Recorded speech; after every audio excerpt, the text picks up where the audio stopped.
Calgary celebrates a 3-touchdown victory. Now to Hamilton, the second half of the Labor Day Classic in HD.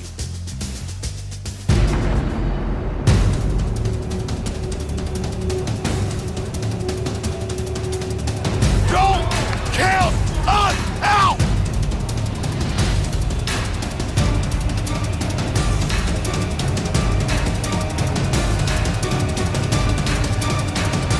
Mayday, mayday, mayday!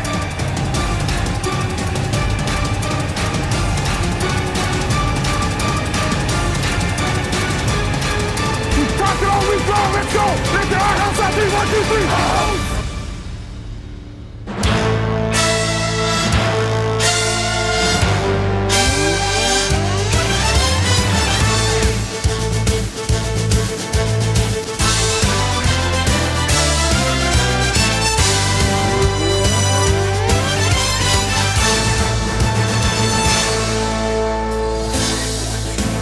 Game 2 of the Labor Day Classic, live from Ivor Wynne Stadium in Hamilton. The Argos and Ticats in a game that's been circled on the calendar for months. And you have to know the locals are restless this losing season in Hamilton and expecting a nasty brand of football tonight. And as if this rivalry needed any more fuel, the Argos' Damon Allen is poised to break the pro football passing record on their turf. The conditions ideal as we make the turn to the fall and the road to the Grey Cup. Just a little wind out of the northwest and a mild evening here on Labor Day in the Steel City. Mike Pinball Clemens and his Argos are on a 3-game winning streak in the midst of a 5-game series of games against Eastern opponents. A win today, always sweet on Labor Day, but they'll take over second in the East if they do. Ron Lancaster, he's been 5-1 in the last 6 Labor Days he's coached. Refused to speak to his players after last week's embarrassing loss to Saskatchewan and says he's just asking his players to compete tonight. And a reminder, this Labor Day Classic coming to you in HD. The Tiger Cats won the toss and they have elected to receive the ball as Damon Allen ponders history tonight at Ivor Wynne. Quinney and Holmes are back to return, and it's Corey Holmes from his 13-yard line. Holmes outside getting some blocks and is hammered across the 35. Rashard Livingston making the tackle for Toronto. With Jason Moss, it's been a tough season to say the least. Pulled in back-to-back losses against Saskatchewan. His team yet to score a touchdown in 3 consecutive home games. Major foul. Unnecessary roughness, Toronto number 13. 15-yard penalty, first down. And the penalty to Clifford Ivory will give Moss and the Tiger Cats tremendous field position at their own 52-yard line to start this opening offensive drive. Moss has yet to throw a touchdown pass against the Argos in 2 games this season. He's under pressure and motivated here tonight in front of the Labor Day throng. They'll start on the ground as Corey Holmes with a big first down.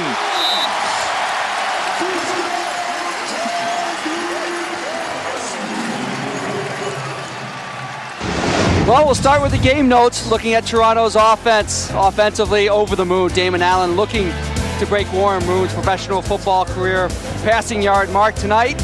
Labor Day, and defensively for the Argos, quiet the riot. It's always loud on Labor Day in Hamilton. They need to quiet the fans down and shut that Hamilton offense down. Pretty interesting Rona game notes. Here's Moss rolling and throwing, and Terry Vaughn makes the catch and is very close to a second consecutive first down. Now the Rona game notes for the Tiger Cats. Yeah, offensively we've seen it already. Corey Holmes involved. Home sweet home. Well, at Ivor Wynne, they have not scored a field goal or a touchdown for the past 3 games. Corey Holmes may have something to say about that. Tonight, defensively, Holy Mackinac, they've allowed 99 points in their last 2 games. Can't average letting up 49.5 a game. Gain of 11 by Vaughn. Another first down is Josh Ronick this time into the game in the backfield along with Corey Holmes. but Holmes is the featured back we anticipate here tonight as they try to get the ball into his hands. Yeah, whatever they're doing. Corey Holmes starting at running back. It all's revolving around intensity right now. Watch this offensive line fire off. They're creating holes for their backs. We haven't seen this from the Ticats all season, and both Holmes and Ronick can take advantage when they have that much space. Mike Morielli into the game now at slot back. A 5-receiver set on 2nd and 4 for the Tiger Cats. Moss facing a 4-man rush, steps up into the pocket, throwing downfield and incomplete, intended for Terry Vaughn. And Orlando Steinauer was right there in coverage. The ball too far. They had 1-on-1 coverage here. Steinauer matched up with Terry Vaughn. This is something you want to take advantage. Watch the left of your screen. I saw a little tugging right at the point of where the ball was going to be, and Terry was trying to create separation, but not called by the refs. A good first drive. Let's see if they can get that field goal or touchdown right now. Cats haven't scored a field goal or a touchdown in 3 straight home games, and Jamie Borum hasn't made a field goal in this stadium this season. From the 36-yard line, Kevin Aiken to hold for Jamie Borum. The ball is kicked up and good. And a resounding cheer at Ivor-Wynne as the Ticat offense gets its first field goal in its 4th home game.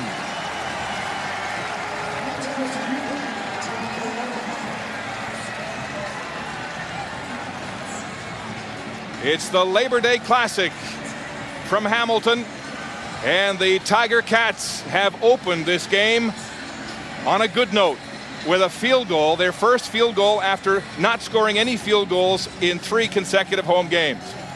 Well, they opened up the game really with a great return. That started everything off, and then you add on the unsportsmanlike contact for the Argos, and they had the ball close to their own 50-yard line. Then they took advantage of players that the Ticat fans have been wanting to see all year.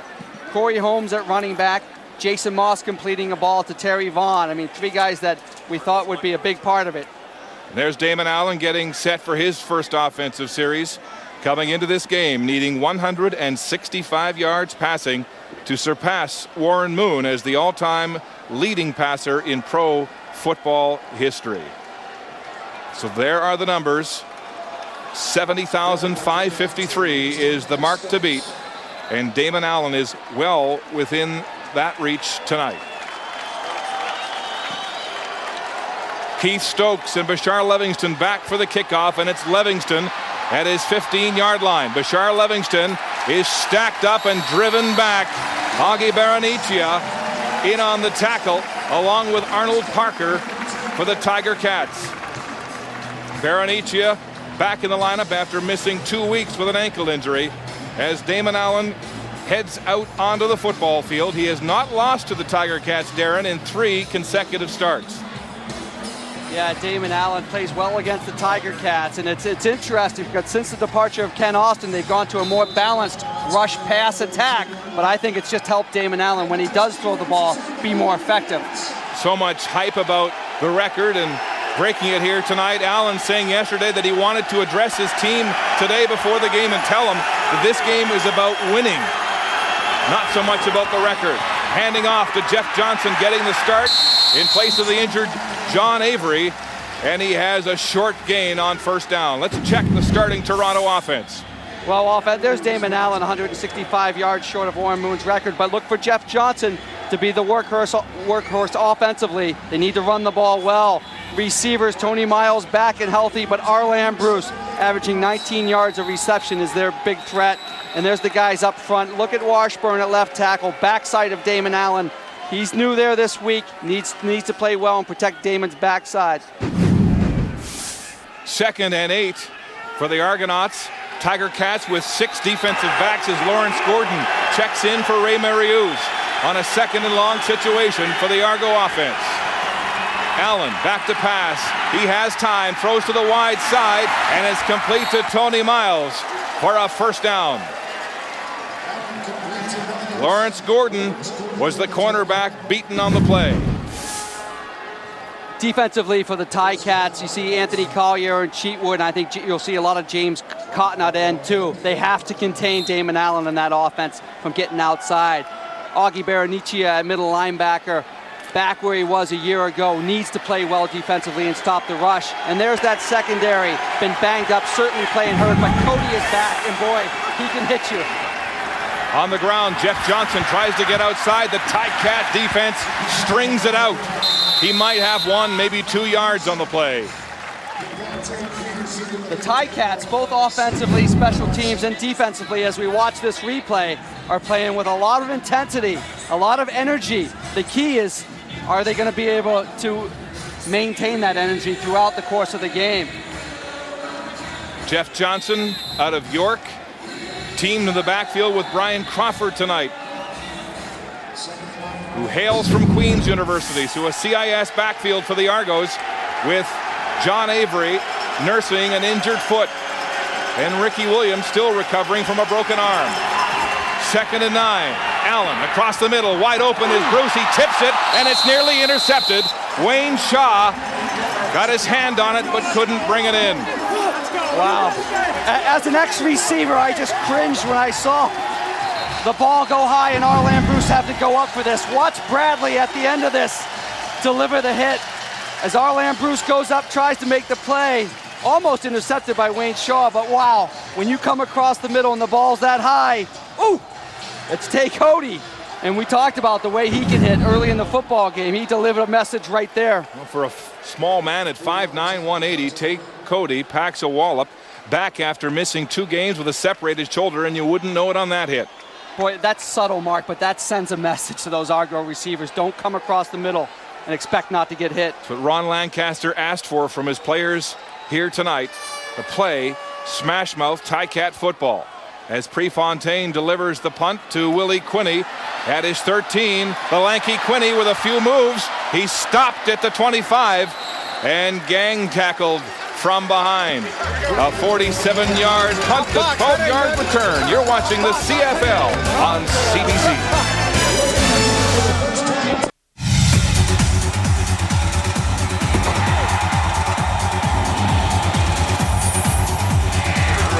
Sony brings you the full power of HD. Back at Ivor Wynn, Jason Moss back at quarterback for the 2nd offensive series for the Tiger Cats after engineering the field goal on the 1st.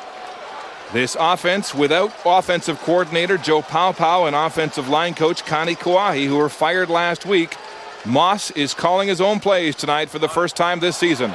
And he hands off to Josh Ronick off the right tackle. And Ronick, who has been nicknamed Supersonic Rocket, Ronick by the fans here, has a big gain close to a first down.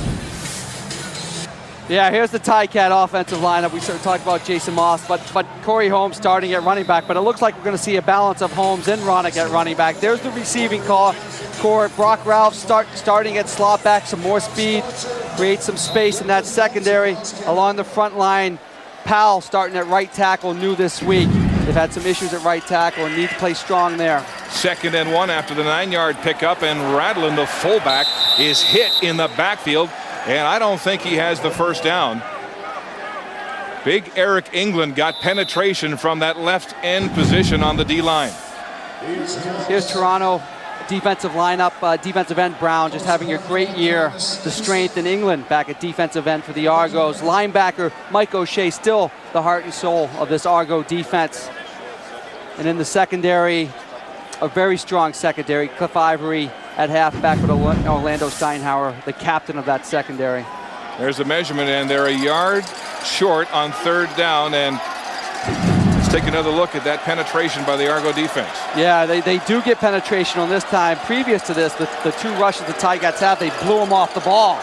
But there it's 2nd and 1. The Argos know the rush is coming. They created penetration. Moss shakes his head as Lancaster elects to punt, but remember last week in very similar field positions, they elected to go for it on 3rd down and didn't get it. Right, you don't want to make a decision right now that's going to alter the course of the game. Punt it away, you're playing well offensively and defensively. Let your team keep this momentum. Pat Fleming with an average of 43.8 yards set to deliver to Keith Stokes, the lone man back. Fleming coming off his best game punting last week, the lone bright spot for the Tiger Cats with an average of more than 50. This one, though, goes off the side of his foot. Stokes has it on the run from the 35 across the 40. And Tad Cornegay, with help from Rob Hitchcock, makes the tackle to limit that return to just 7 yards.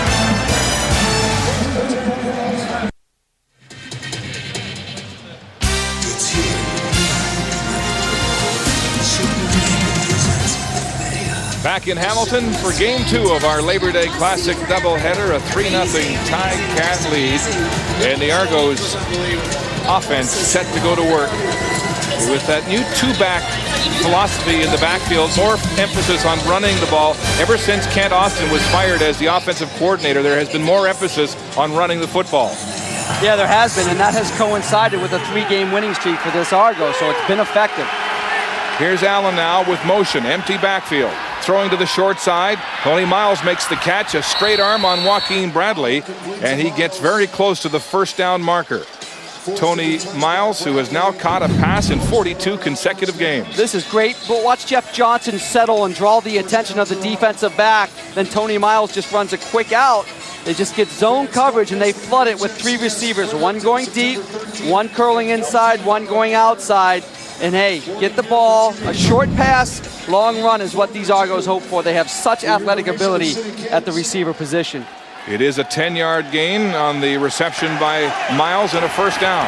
Allen handing off to Bashar Livingston in the backfield as a running back, and he won't get away from Ray Mariuz, his former teammate of a year ago. Yeah, Mariuz was pumped up for this game. I talked to him before. He loves Labor Day. This year on the other side, he's with the Ticats, and Bashar Livingston looking pretty good at running back. Just a great play. Just like a bullet shooting through there. Mariuz makes the tackle, and he drops him for a 1-yard loss. Mariuz was reacting to all the hype this week about Damon Allen going after Warren Moon's record, and he said, hey, he can set the record back in Toronto next week, but not in our backyard. Yeah, there's a McMaster kid that's proud to be playing in Hamilton. Second down, Allen throwing, needs 10 yards, has time, goes to the wide side. David Azzi has the catch at the 50, but he's well short of the first down as Lawrence Gordon, the rookie, makes the tackle for the Tiger Cats. Yeah, good patience by Damon Allen. His first receiver wasn't there, looked off him, came back. I mean, Damon just looks so comfortable as we see the play here. He's looking right, nothing there. I thought we were going to get the hook and lateral. Pitch it right there. Whoa. Might have picked up the first down, but hey, Damon looks good. He's playing with a lot of confidence, making good decisions. And, you know, the Argos win with their defense and special teams, and they control the ball offensively, and Damon Allen's the perfect quarterback to do that. Allen's had all kinds of time in the pocket in the early going here on Labor Day as Noel Prefontaine stands across his 45. Willie Quinney is the lone man back to receive a line drive spiral from Prefontaine. He has it at the 7, but there is a flag on the play back near the line of scrimmage. Quinney negotiating the punt cover of the Argos, and finally he's stacked up. Chad Rimple, the second-year man out of Saskatchewan, down in on the tackle to limit the return to 3 yards, and it's a holding call against the Cats. Holding. Hamilton, number 25. A 10-yard penalty and the run back. First down. Kojo Adu with the hold. Right here. Let's watch him. And what they do is you start blocking right away when you have a punt return on. You think of a return as getting back, setting up, and then blocking. But no, they engage the guy right away. And what Adu did there is he held on to him right there and pulled him down. So they see that and they throw the flag for holding, even though it doesn't happen during the course of the run back. So Moss trying to dig out from tough field position. First down on his own 4-yard line with an I formation backfield. Drops to the goal line. Quick drop, nearly intercepted as Clifford Ivory stepped in front of Terry Vaughn. Oh, that was dangerous. Yeah, especially against the Argos, and Cliff Ivory specifically. You can't run a route like that lazy, and you can't throw it late. He reads and it's tipped. If that wasn't tipped by Fletcher, I think Ivory goes into the end zone and scores the touchdown. I mean, they jump those short routes so quickly, especially Cliff Ivory, but they're trying to set him up, maybe come back to the hook and go.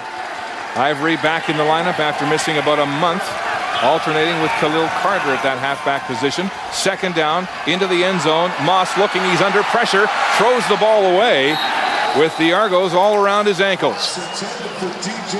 DJ Flick was the nearest Ticat receiver in the vicinity, but Hamilton will have to punt from their end zone. You know, I think Jason on this play, he's expecting in the last few weeks and for most of the season, he's getting pressure. This is not bad. He's in his own end zone, good protection, steps up, still has time, has lots of time to throw the football. He's got to get used to that if he's going to get all day today, because he hasn't been getting that in the past few games. No, the offensive line in Hamilton has been under a lot of pressure to step up and make some plays after being beaten up physically last week against Saskatchewan. And Pat Fleming, standing in his end zone, will concede a 2-point safety. They conceded 3 of those last week against the Rough Riders. So the Argos get on the board with a strong defensive effort. Arlen Bruce, who torched the Ticats for 171 yards in their last game, is wearing the mic tonight for the CBC.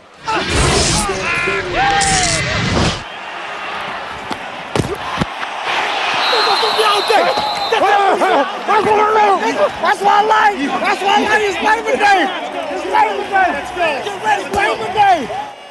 I like that. I box, so that ain't nothing. I box. I box. That ain't nothing. I box. That ain't nothing. Well, Arlen Bruce talking like a prize fighter. Wow. As the Ticats have gotten him into this game. And that big shot from Tay Cody. A hit. Wow. Keith Stokes at the 20-yard line for Toronto to the short side of the field. And he's wrapped up immediately and brought down. Steve Josu, the backup middle linebacker, with his first special teams tackle of the evening. A lot of talk about Damon Allen and the record. 131 yards to go to pass Warren Moon. But the Argos, since Kent Austin was released, have gone to a more running-oriented game, but it's a low-risk offense. They're saying, the Argos are saying, that they have a very strong defense. They have a great kicking game in Prefontaine. So play to our strengths. Let's hold on to the football, get some drives, kill the clock, and the defense will keep us in the game. That plays right into Damon Allen's strength. I mean, he is absolutely the perfect quarterback for that. Allen rolling to the right, throws wide side. It's complete to Michael Palmer. His first catch of the football game.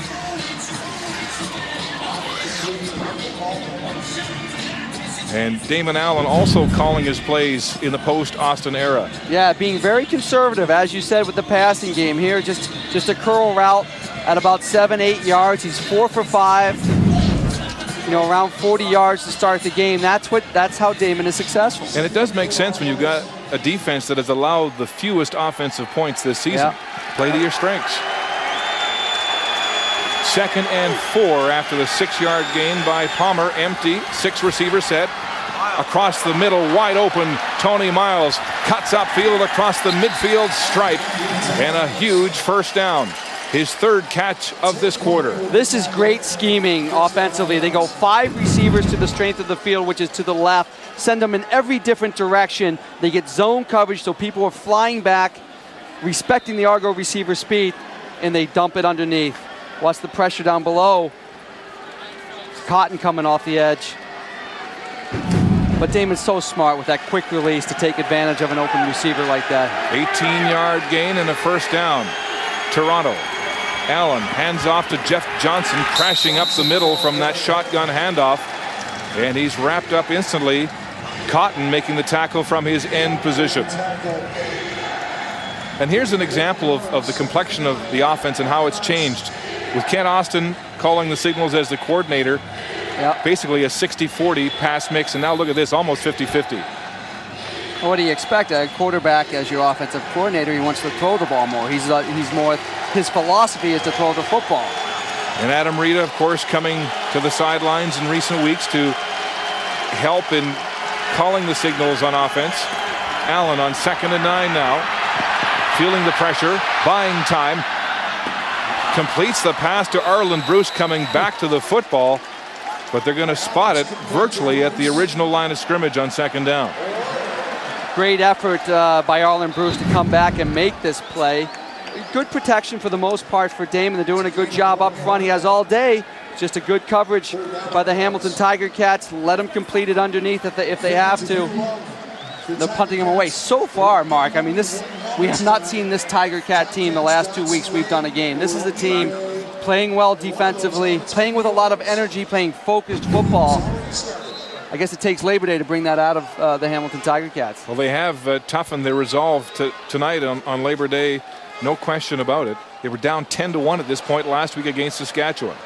A low punt bouncing across the 20 to the sidelines. Argos try to get back, but a flag flies. Toronto, no yards. Argos with a 5-yard no yards penalty, giving Moss and the Tiger Cats first down at their own 24. Moss, play action, rolling to the short side. He has DJ Flick straight upfield, showing some fight and some muscle, and he'll have a Tiger Cat first down. DJ Flick, who the last 2 years was the leading receiver in Hamilton, over 1,000 yards in each, but he's been virtually invisible. Yeah, the key here on the bootleg is to get outside contained for Jason Moss. Hit your receiver quick and let him do all the work. Again, they threw it about 5 yards, but then DJ Flick runs for another 10. Gain of 16 to Flick as Moss is using more play action and rollouts in his offensive repertoire here tonight. Handing off, Holmes bouncing, couldn't find a hole, and scoots upfield to the 45-yard line. Eric England makes the tackle, and a gain of 5 for Holmes. I think most people, this is what you expected to see with the Tiger Cats this year. We see Corey Holmes almost getting a face mask there. Good vision, quick cuts, but we expected to see a balance of Holmes and Ronick. Look at these numbers for Holmes in game 1 when he came in relief of Ronick when he was hurt. 155 yards since then. Barely matched it since then. Only 31 touches since then for 170 yards. And now he's getting an opportunity, right? Now we're going to see that balance of Ronick and Holmes together. Last week he didn't get a single carry. 2 weeks ago he had but one. Play action, hitch pass. It's Holmes again getting a touch. Bounces outside. He'll have the first down. Holmes on the ground, Holmes through the air, first down, Tiger Cats. Yeah, this is all Terry Vaughn and Peterson, the receivers working for their running back. This is a tough play. I mean, to hold your block this long when you see this swing pass, and we'll see right there, we see Terry Vaughn, and we see a little bit of Peterson get their block on the halfback in the corner to allow Holmes to pick up that first down. Great job. You just can't be a route runner. You got to do the work blocking too. First down, Tiger Cats at their own 54. Moss up behind his center. Marwan Hedge handing off. Holmes hitting the hole quickly, and Kevin Iben gets a hand on him across the center field stripe. And the gain will be 2, maybe 3 yards on the play. Jason Moss getting a little heated, thought he drew him off sides with his cadence.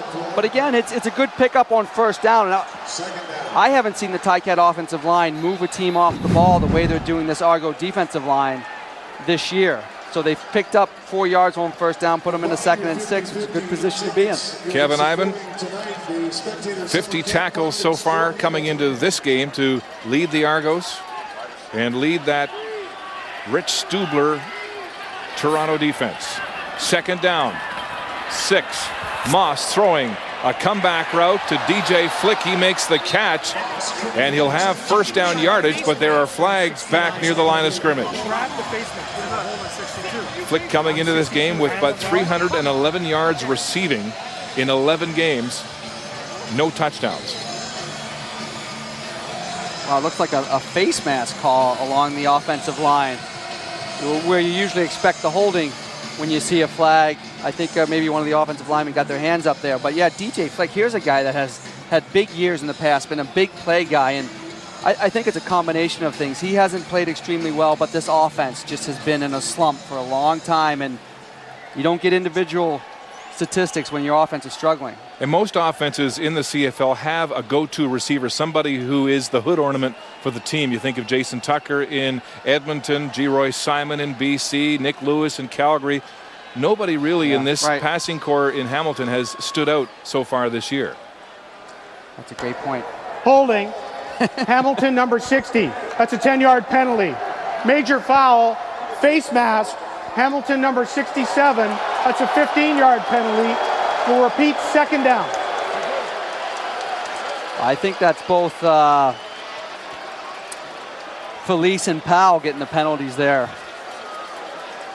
Fabio Felice at right guard tonight in place of the injured Wayne Smith, who was manhandled a week ago.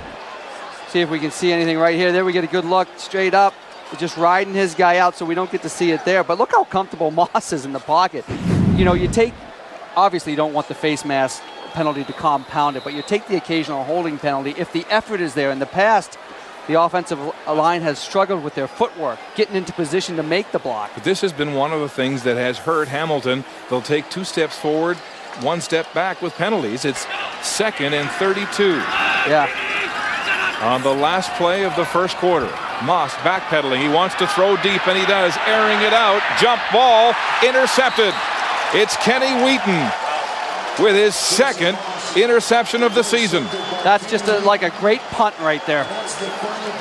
And for the quarterback, Jason Moss, a league-leading 11th interception pass thrown.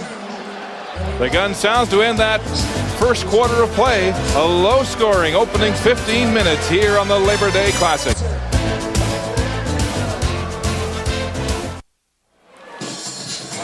Welcome back to Hamilton, where the Ticats lead this game with the Toronto Argonauts by a score of 3-2. Right now, I'm with the new general manager of the Hamilton Tiger Cats, Marcel Desjardins. And Marcel, a couple of months left in the season. I think a lot of Hamilton fans want to know what you can do in the short term for this club.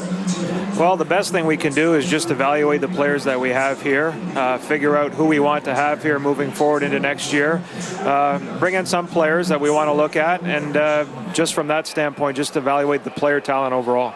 Now, I know you're in the market for a new head coach. I know there's a guy interested, former Als coach Charlie Taff. How interested would you be in him coming here? Well, I mean, Charlie would be an obvious choice because of his experience in this league. He's been coach of the year. He knows the CFL. But having said that, and, you know, Charlie's got a position right now at the University of Pittsburgh, and, you know, he's going to have other options, I'm sure, at the end of the year. So we'll have to see. Good luck. Thank you. Let's go back to Mark and Darren. Thanks, Brenda. Jeff Johnson on that first down carry off the right tackle. Marcel Desjardins, who spent 5 years learning at the heels of one of the best general managers in the CFL, Jim Popp, in Montreal. Yeah, pretty even first half. No turnovers by the Argos, which you would expect with Damon Allen. Just that one by the Tiger Cats, which was really like a punt. Moss just throwing it up with a long 2nd and 30. But hey, the Tiger Cats have not moved the ball like that in the first quarter in a long time. So they got to take that momentum and keep it going offensively. Understand Marcel Desjardins has already received calls from other GMs trying to pick the Ticat carcass. Jim Popp, one of them. There's a knockdown pass as Anthony Collier reached high into the heavens to knock it down from Damon Allen on 2nd and 4. Collier rotating with Cotton on that defensive end. What a combination of defensive ends, too. Collier, who played so well in Ottawa a couple years back, then didn't make the Edmonton roster this year, but it's so athletic. To combine him with Tim Cheatwood and James Cotton rotating at end. Well, he was the Eskimos' first pick in the Ottawa dispersal draft, but couldn't beat Charles Alston on that defensive line in Edmonton. Yeah, but a guy that certainly belongs in the league somewhere playing for someone, and why not the Tiger Cats that need help desperately defensively. Prefontaine to punt. Willie Quinney, the lone man back as the Ticats rest the legs of Corey Holmes, seeing more offensive action. Here's Quinney, pushed to his 15. He's quick and elusive, but not elusive enough on that play, as Kevin Ivan helps make the tackle on special teams. With a new general manager in town, we asked Kevin Moss about players' motivation. He's going to be able to tell, be able to evaluate with a clean slate and things like that. So I think guys, you know, if they needed any extra motivation to play football because of someone's now in that position to make those decisions, then that's what it ends up doing ultimately.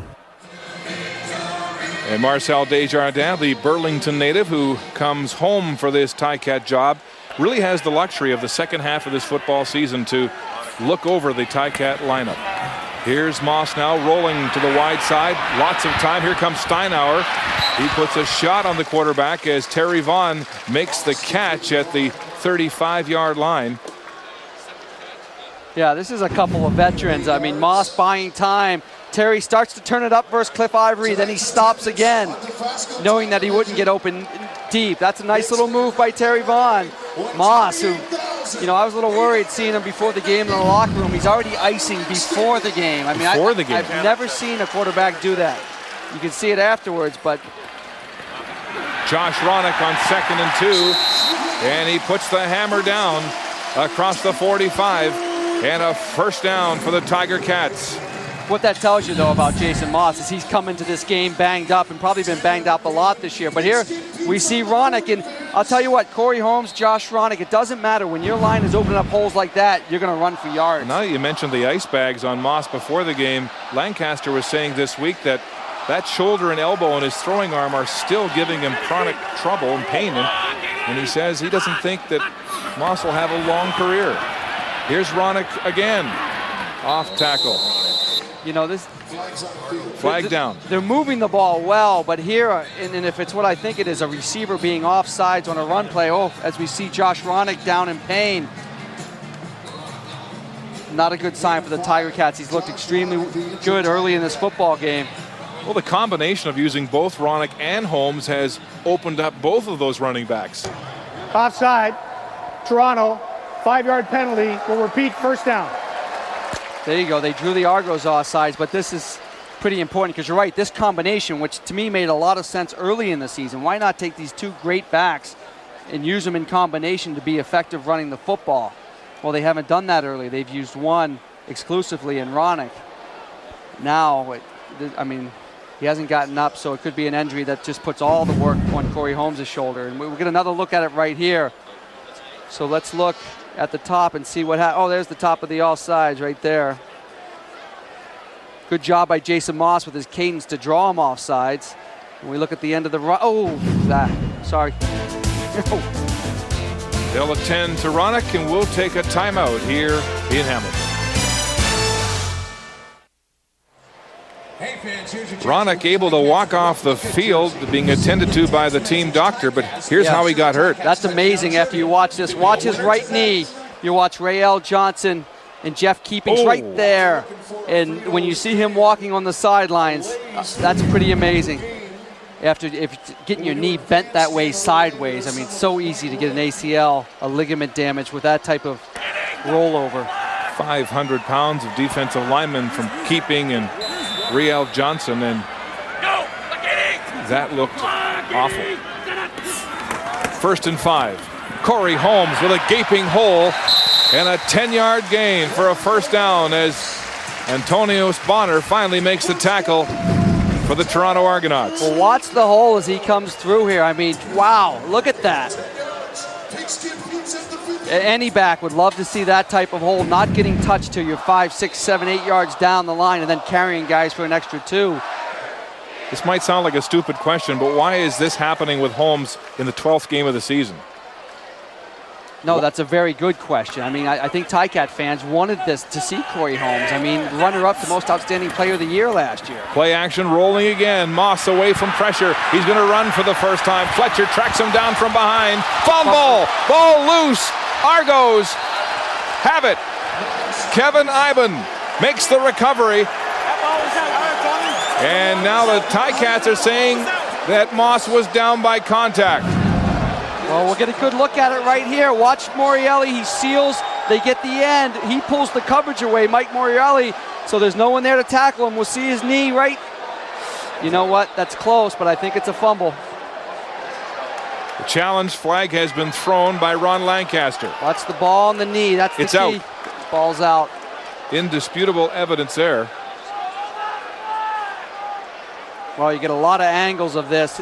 There you can't see whether the knee touches or not first, but from the back angle, I think we saw the knee had not touched the ground and the ball came out. So good call. It is a fumble, but the Ticats continue to move the football. There's no challenge on the play. So Lancaster clearly picked up his challenge flag, perhaps realizing from Moss himself that it was a fumble. Right. And Jason that's the seems to know second turnover of the game for the Tiger Cats. They had 8 last week at home against Saskatchewan. First one really didn't hurt them. This one hurts them pretty bad. I mean, they're in scoring position. Turned it over at the 25-yard line of the Argos. Turnovers and penalties are two of the biggest deterrents to being successful in pro football. And the Argos take over. Damon Allen looking backside, throwing. It's complete to David Azzi, the Canadian from Ottawa. And Azzi heads up the sidelines, pushed out of bounds at the 43. Well, I'm not even going to mention that it's a great throw by a quarterback, let alone a 43-year-old quarterback. He's rolling right, but all the plays are left, so he has to stop, set himself. He has the high corner up there by Arland Bruce, but he throws it underneath to Azzi. I mean, that is hard to do. That's hard to do for a 24-year-old quarterback. I mean, that's a great throw and a great play call. Azzi getting the start in place of the injured Andre Talbot, and the Argos like his size and hands on display there. There's the shovel inside, and that was read as James Cotton put the grip on Jeff Johnson, and a gain of maybe 2. Yeah, here's a case where Damon just has to keep the pressure, right? Cotton takes the running back. Keep going with that. Maybe about 10 more yards. Make him decide. Is he going to come at you, or is he going to go with Jeff Johnson? Thought he got rid of that a little quickly. Cotton has been criticized by his coach for being beaten on contain in the last couple of weeks, but honored his position there. 2nd and 8. Cotton, of course, has been playing this game with a broken hand. This season, actually, with a broken hand. Flags and a whistle here before Allen can make the play.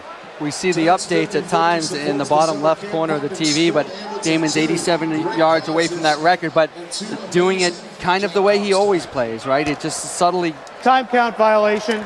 Toronto number 9. accumulating those yards with 5-yard nice penalty. conservative Repeat, passing and second precise down. passing and not turning the football over. So time count violation against the Argos will move the ball back to the 40. It'll be 2nd down and 13 yards. Pinball Clemens has been Damon Allen's biggest supporter. You almost think he's his agent the way he's been cheerleading this trek to the record. Stokes into the game now as a receiver for the Argos. Allen sidewinding the ball to the wide side. It's incomplete. Azzi was the nearest receiver, and a flag down, and it's going against the Argos again. Wow, it's his Washburn, Cliff Washburn at left tackle, just Holding. Toronto number 67. That penalty's declined. Got one right. 3rd down. But yeah, he just tackles. I think it was Cotton up top. Could have been Cheatwood. Washburn, of course, getting the start at left tackle for Bernard Williams. Watch up top, right up here. Oh, yeah. Yeah, that's not legal. That's Tim Cheatwood. Bernard Williams, of course, has gone home to the Atlanta area after being charged this week with sexual assault. Prefontaine handles the snap, gets a short punt, gets a good bounce, though, an Argo bounce. Quinney now. And he drops the football. The Argos are first to it, it looks like. Ray Fontaine was down on the turf quickly, and it's a 3rd turnover here in the first half for the Tiger Cats. The Argonauts will take over again when we come back.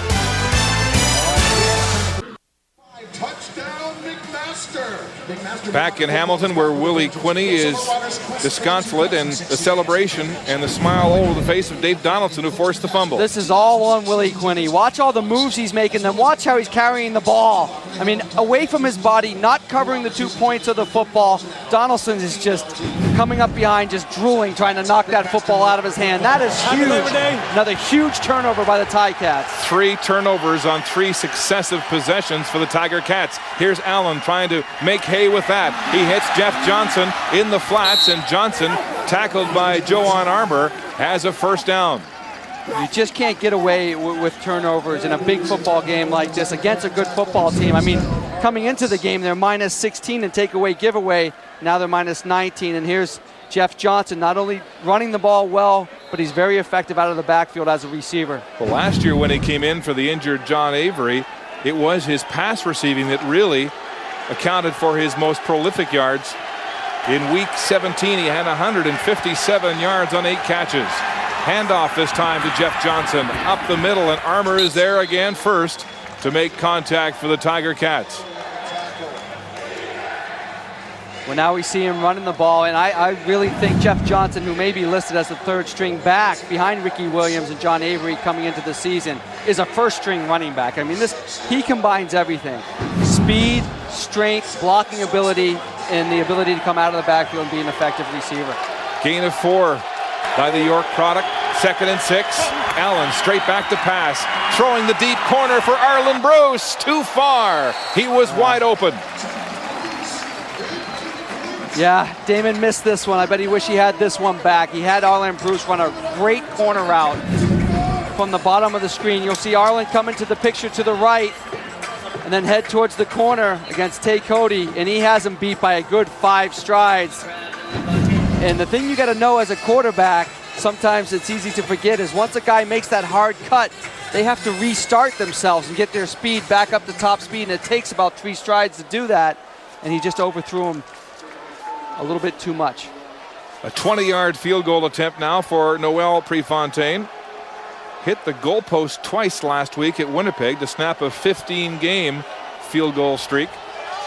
This should be a chip shot. It's up and good, but a flag is down.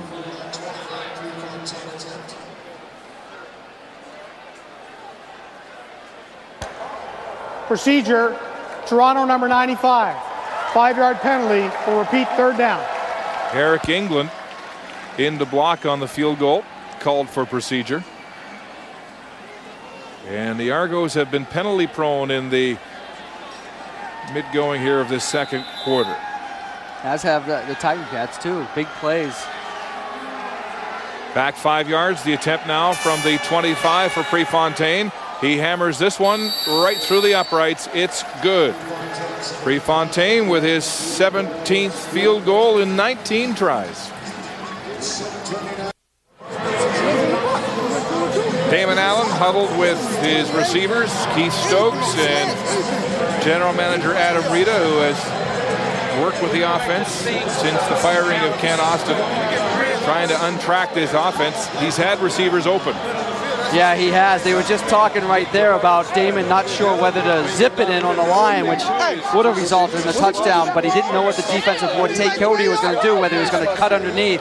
So he put a little loft on it and ended up overthrowing him. This is only the 5th game of the season that Damon Allen has played in after breaking his middle finger on his passing hand in the 3rd play of the first game, the home opener in Toronto against the Tiger Cats. Prefontaine with a kickoff to the 10. Here's Willie Quinney trying to atone for the fumble. Cuts up midfield, gets some blocks, puts his head down and drives across the 42. Quinney motivated in a 32-yard return. Yeah, he wrapped up the ball on that one. There's Arlen Bruce. If we can go back, I mean, what patience he has. As a receiver, the toughest thing to do is have patience, especially near the goal. Look at him sell the post. Post. Nope. Back out to the corner, and the defensive back had bit. That's you see his head and body language all saying, all right, post. He almost believes he's going to the post. Then he rips right out of it and heads to the corner. Yeah, he beat Tay Cody, who hasn't got much speed there, in coverage with Bruce. Here's Holmes, gets outside smartly and drives across the 50-yard line. A gain of 9. And Khalil Carter making the tackle in the secondary. This is all positive for the Tiger Cats. To see Corey Holmes running like that, getting the opportunity, first of all, to do it, then see the open area that his offensive line's creating, and then how well he's actually running with the football. I mean, to be able to, Jason Moss is back there saying, oh, about time. Wow, all the pressure is being lifted off me in this passing game. We have a back that can run with it. Well, he's got an 8-yard average so far in this football game. Holmes does. 5 carries, 41 yards. And sorry, Darren, it'll be just shy of the first down, second and about the length of the football. I mean, how are you the Western nominee for most outstanding player a year ago and then come back and really not get an opportunity to be a big part of the offense? I mean, that's got to be frustrating from a player standpoint. Well, that's a question football fans in this city have been asking for weeks. A team loaded with talent, and Holmes has never once complained or asked for the football more.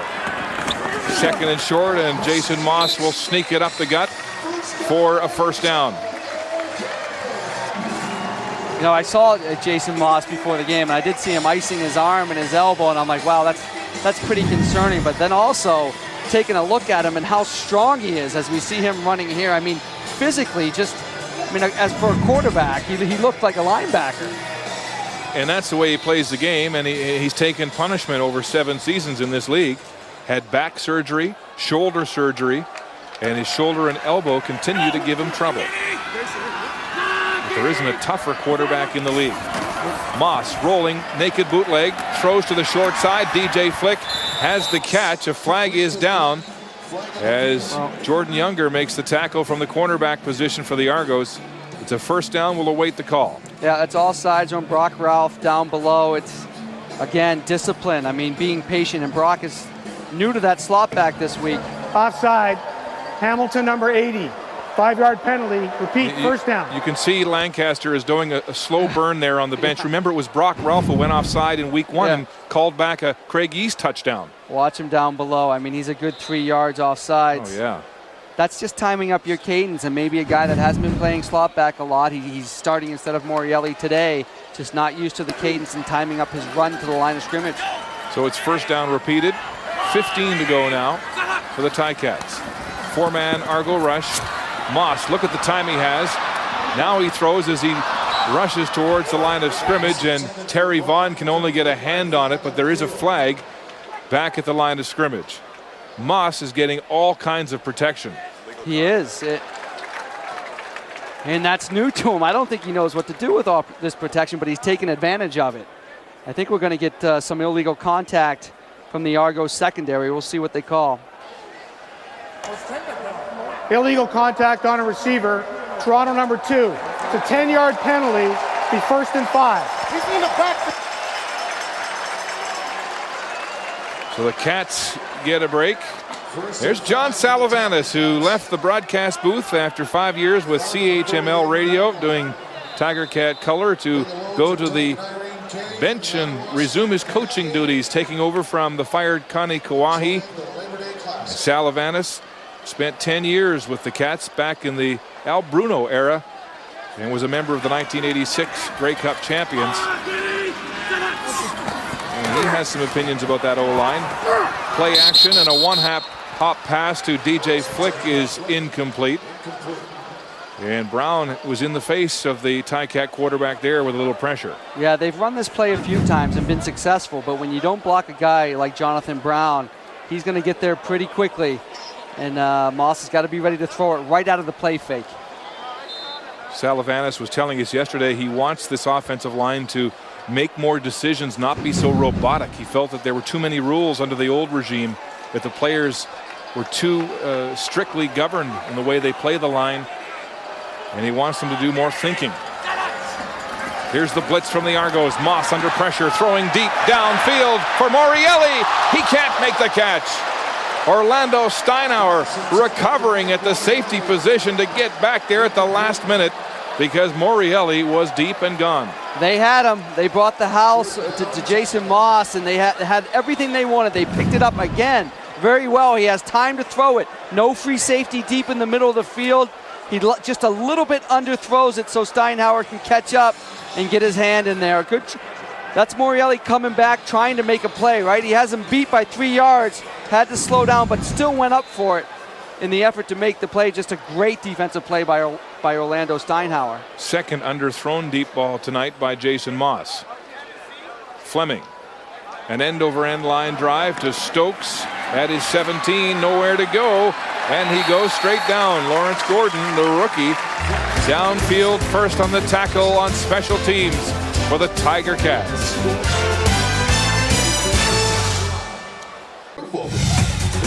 CBC Sports and Sony Canada are proud to bring you today's game in high definition. From the stadium to your living room, Sony brings you the full power of HD. Back at Ivor Wynn, tough field position for the Argos. First down at their own 21. And a low-scoring first half on this Labor Day Classic, 5-3. The visitors with the lead. Damon Allen, 74 yards. from the all-time pro football passing record.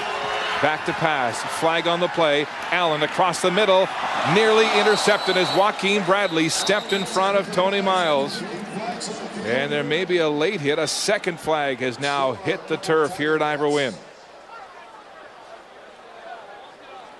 Yeah, we'll see how they sort it out, but it may be a late hit on Damon Allen, one of them, and then a flag early, which would mean an offsides, either offensively or defensively. We'll see.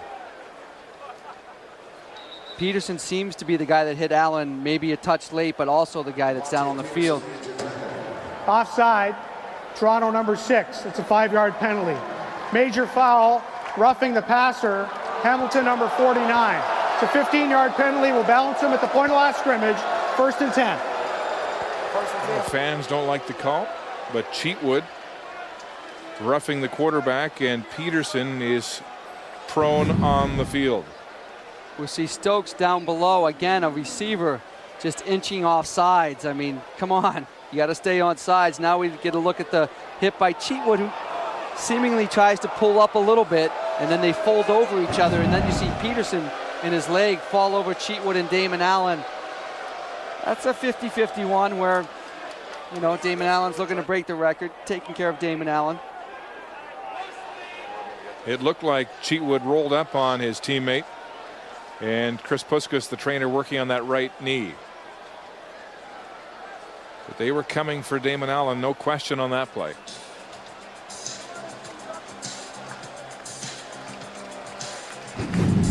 We can take a look at what happened to Peterson right here as we see the ball delivered, Cheatwood, and then we see again, similar to Ronick, where your knee's planted, and here he picked up his knee maybe just in time to relieve the pressure from that, but still slowly walking off the field. So 2 key Ticat players having their knees banged up. We're still trying to get word on Josh Ronick, who left the game after being rolled up in an ugly-looking incident. And right now we do have the latest from Brenda on the sidelines. Brenda? Well, Mark, a little bit earlier, I spoke with Chris Puskas, the head athletic therapist for the Ticats. He says that Josh Ronick is a lucky guy after appearing to seriously injure his right knee. Ronick is icing it. Puskas isn't sure the exact extent of the injury and whether or not he'll be able to come back into this game tonight. Thanks, Brenda. 1st and 10, Toronto at the 31. After the penalties, Allen rolling the pocket left, pressure, shovel. It's caught by Stokes, and he's hammered. Boy, he caught that in a crowd, and Joanne Armour came in and lowered the boom. Well, I don't know if this is how you draw it up, but this time better patience by Damon Allen. And watch, he's got to hit Stokes coming, so he lobs it over the defensive lineman. Kind of times it up, leads him a little bit. We got a little bit of basketball right there. They pick up 4 on 1st down. They got a 2nd and 6.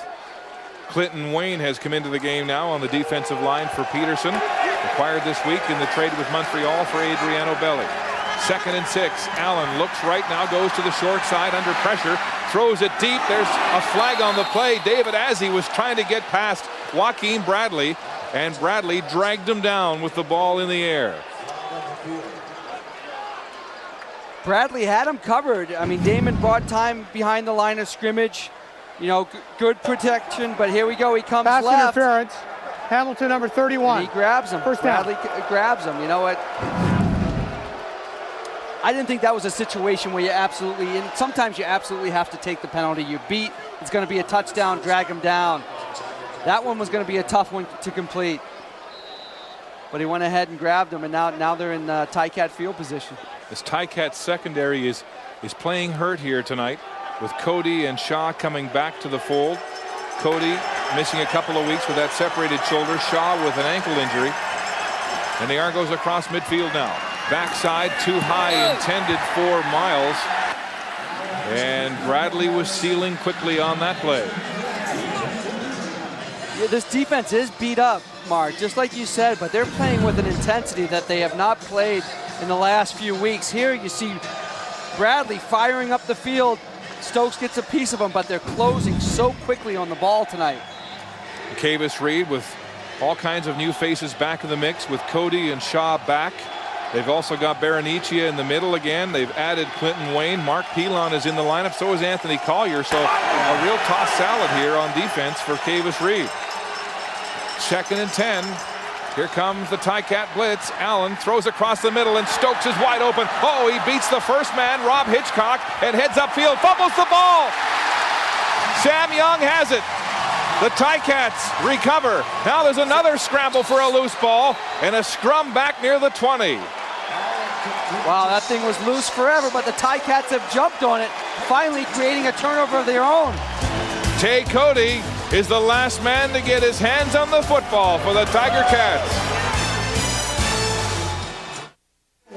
Timbits, minor football. Ticats have turned the ball over 3 times. They finally get one back. You know, see Palmer come on the under, Stokes on the over. They execute this so well. Wide open coming across the middle. There's Palmer going. Here's Stokes wide open over the middle, but watch the effort by Cody. Creates the fumble first of all. Then Young picks it up. What effort from behind by Tay Cody. Boom, ball loose. Sam Young picks it up as he knocks it out. And who ends up recovering it? Tay Cody. That's it. What effort, great effort. Corey Holmes finds a crease and gets into the linebacking core before Kevin Iben can make the tackle. Hey, what's up, baby? What I told you, I made plays. Number 4, I'm in the house. Sure does. He's a little guy, but he packs a wallop. And yeah, just an all-out effort by Tay Cody. And here's the last play. Corey Holmes again finding her crease. Gain of 8, 2nd and 2 for the Tiger Cats. It's Holmes again, cuts up inside Iben. He gets a piece of him, but not enough as Holmes gets the first down. Iben, the leading tackler in Toronto this year. And of course, coming off last season when he led the league with 113. Great decision right here when he's about to get hit. Do I bounce it outside or cut it up? He knows the situation. Only 2 yards to go. Cut it up, take the hit, pick up the first down. If he bounces that, maybe the big play, but you don't want to take a chance of not picking up the first down. Final 2 minutes of this first half. The Ticats with the first down. Play action. Backside hitch to Kamau Peterson, and the big wide receiver rambles across the 40, and it looks like he'll have another Hamilton first down. Bonner in on the tackle for the Argos. Watching again a fake and a bootleg with the quick screen to Peterson, and I watched Peterson before the game, and I'll tell you, you say he's big and strong. He puts in that extra time with Jason Moss. I know Jason must appreciate. They were out for a good half hour running in routes, corner routes, working on that hitch, so they're comfortable come game time. Play action, Moss straight back to pass. Across the middle, it's complete to DJ Flick, going up for it at the 45, and another big first down. Ticats moving it smartly here in the final 2 minutes. With pressure on him, Jason Moss. Watch how Jonathan Brown comes straight through, and we're at about 25, 30-yard in route with an over the linebacker underneath the safety. That's a very tough ball to throw versus zone coverage. I mean, you got to kind of semi-arc that so it goes over the linebackers, but it's got to land in front of the free safety. 25-yard gain for Flick, his longest catch of the season. Moss backpedaling in the pocket. Outlet pass. Holmes has got room here. Holmes high-stepping his way to another first down over top of Younger. And the fans here are energized. 1 minute to go into the half. And now the Ticats threaten. They just clear everything out, going deep to the left side, then release Holmes out of the backfield late, and he's at 20 yards before he's getting touched. And that's a great situation to be in. Nice catch by Corey Holmes. Has to extend himself again, showing that ability to run and catch the ball out of the backfield.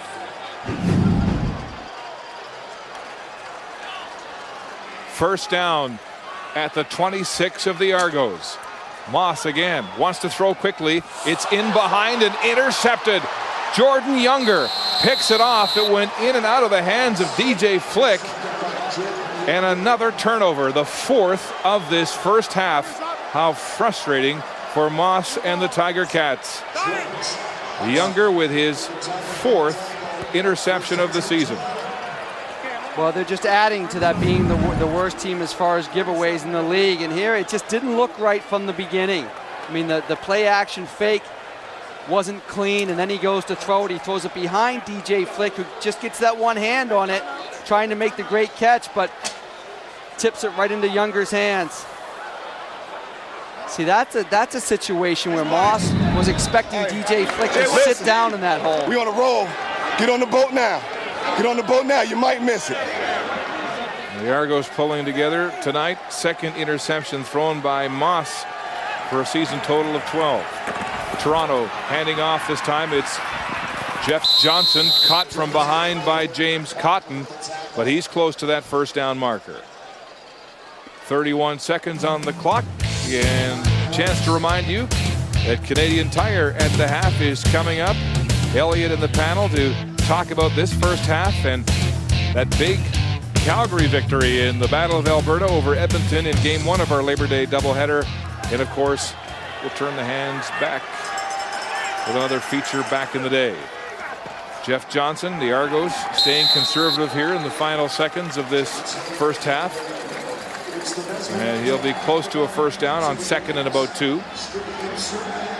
Well, with two offenses in the CFL that have bottom 2 as far as offensive production throughout the league, we have a 5-3 game, much as what you expect, yet it's really been the turnovers, not the execution. The offenses both have looked great at times, but the turnovers for the Ticats have really killed them. Damon Allen, 37 yards from the pro football record, all-time passing, and he won't take it in the first half as he takes a knee and runs out the clock. The gun sounding to end this first half, a low-scoring first half of football. Allen and the Argos, a 5-3 lead. But Jason Moss and the Tiger Cats hurting themselves with 4 turnovers. Now here's Brenda with Pinball Clemens. Well, 4 turnovers by the Hamilton Tiger Cats. Are you a little surprised your team couldn't capitalize a little bit better? Well, I think the one thing that we're happy is we haven't turned the football over. We haven't played extremely well, but we haven't done the things that hurt ourselves, and that's the only reason we're ahead in the football game. Yesterday, Damon Allen was saying he was going to address the team about the game, about the record. Do you have any idea what he said and their reaction? Well, I don't even really think he got around to it, in that he's doing some good things with the football, but we're doing everything between the 35s. We got to find a way to get the ball in the scoring zone and get it into the end zone. Good luck in the second half. Thank you so much, Ken. A defensive battle marred by turnovers for the Tiger Cats, but Hamilton playing a tougher brand of football here on Labor Day at Ivor Winds.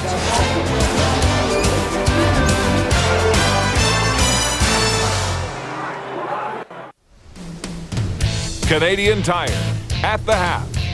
Summer starts at Canadian Tire. Now here's Elliott Friedman. 9 days ago, the Hamilton Tiger Cats left this stadium labeled as quitters, and it was fair comment after those back-to-back losses to Saskatchewan in a half tonight. Even though they're losing, they've done a lot to change at least that image. The big numbers, the turnovers, obviously 4 of them. Damon Allen, by the way, has 128 yards passing, 37 Greg Frères from breaking Warren Moon's all-time record. But all of you were so excited, particularly you, Greg, to see some other Hamilton guys looking good with the ball offensively. Well, offensively, you know, it's always been, I've been wondering why they haven't been using their players based off of their skill sets. But you know what, they're doing a good job. Jason Moss, although they've turned the ball over so many times, he's hitting DJ Flick, Terry Vaughn early in the game, even Mike Morreale down the seam. But Corey Holmes has been the story in the first half. He's a guy who's rushed for 54 yards, 27 yards passing, and this is an individual who we've been crying to get this individual onto the field. His average is 5.4 yards per carry, and he had a great game in week 1 against Toronto with 87 yards rushing.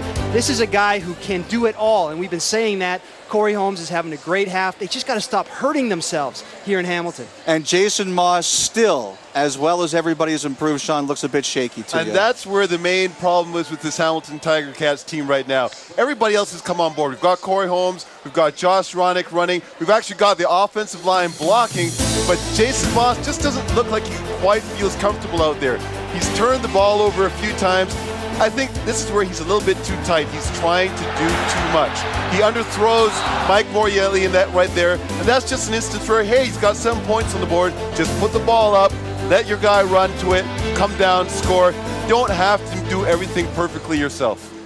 David? Well, without a doubt. I mean, the play action will set you free. And, I mean, you're finding it right now. Is that they're play actioning to Josh Ronick, play actioning to Corey Holmes, and it's opening up the pass, giving Jason Moss a lot of time to throw. But for the players, just remember, calm down. Don't be in such a rush to make a play, or don't worry. Just execute your assignment and don't make any more bonehead mistakes, because you can still win this game. They can stay in this if they just calm down. Well, it's like we've still seen vestiges of the old Tiger Cats. People making those dumb bonehead mistakes like you referred to. You know, Tim Cheatwood roughing Damon Allen when it was completely unnecessary, and as a result, he ends up hurting his own player, Devontae Peterson. Those are the sorts of things that we saw from the Tiger Cats in the past, and we would like not to see any more of in this game or in the future. All right, meanwhile this afternoon, speaking of hurting yourselves, the Edmonton Eskimos did it again this afternoon. They were in position down 13-10 when Troy Davis is stripped by Brian Clark, who goes 32 yards for the touchdown.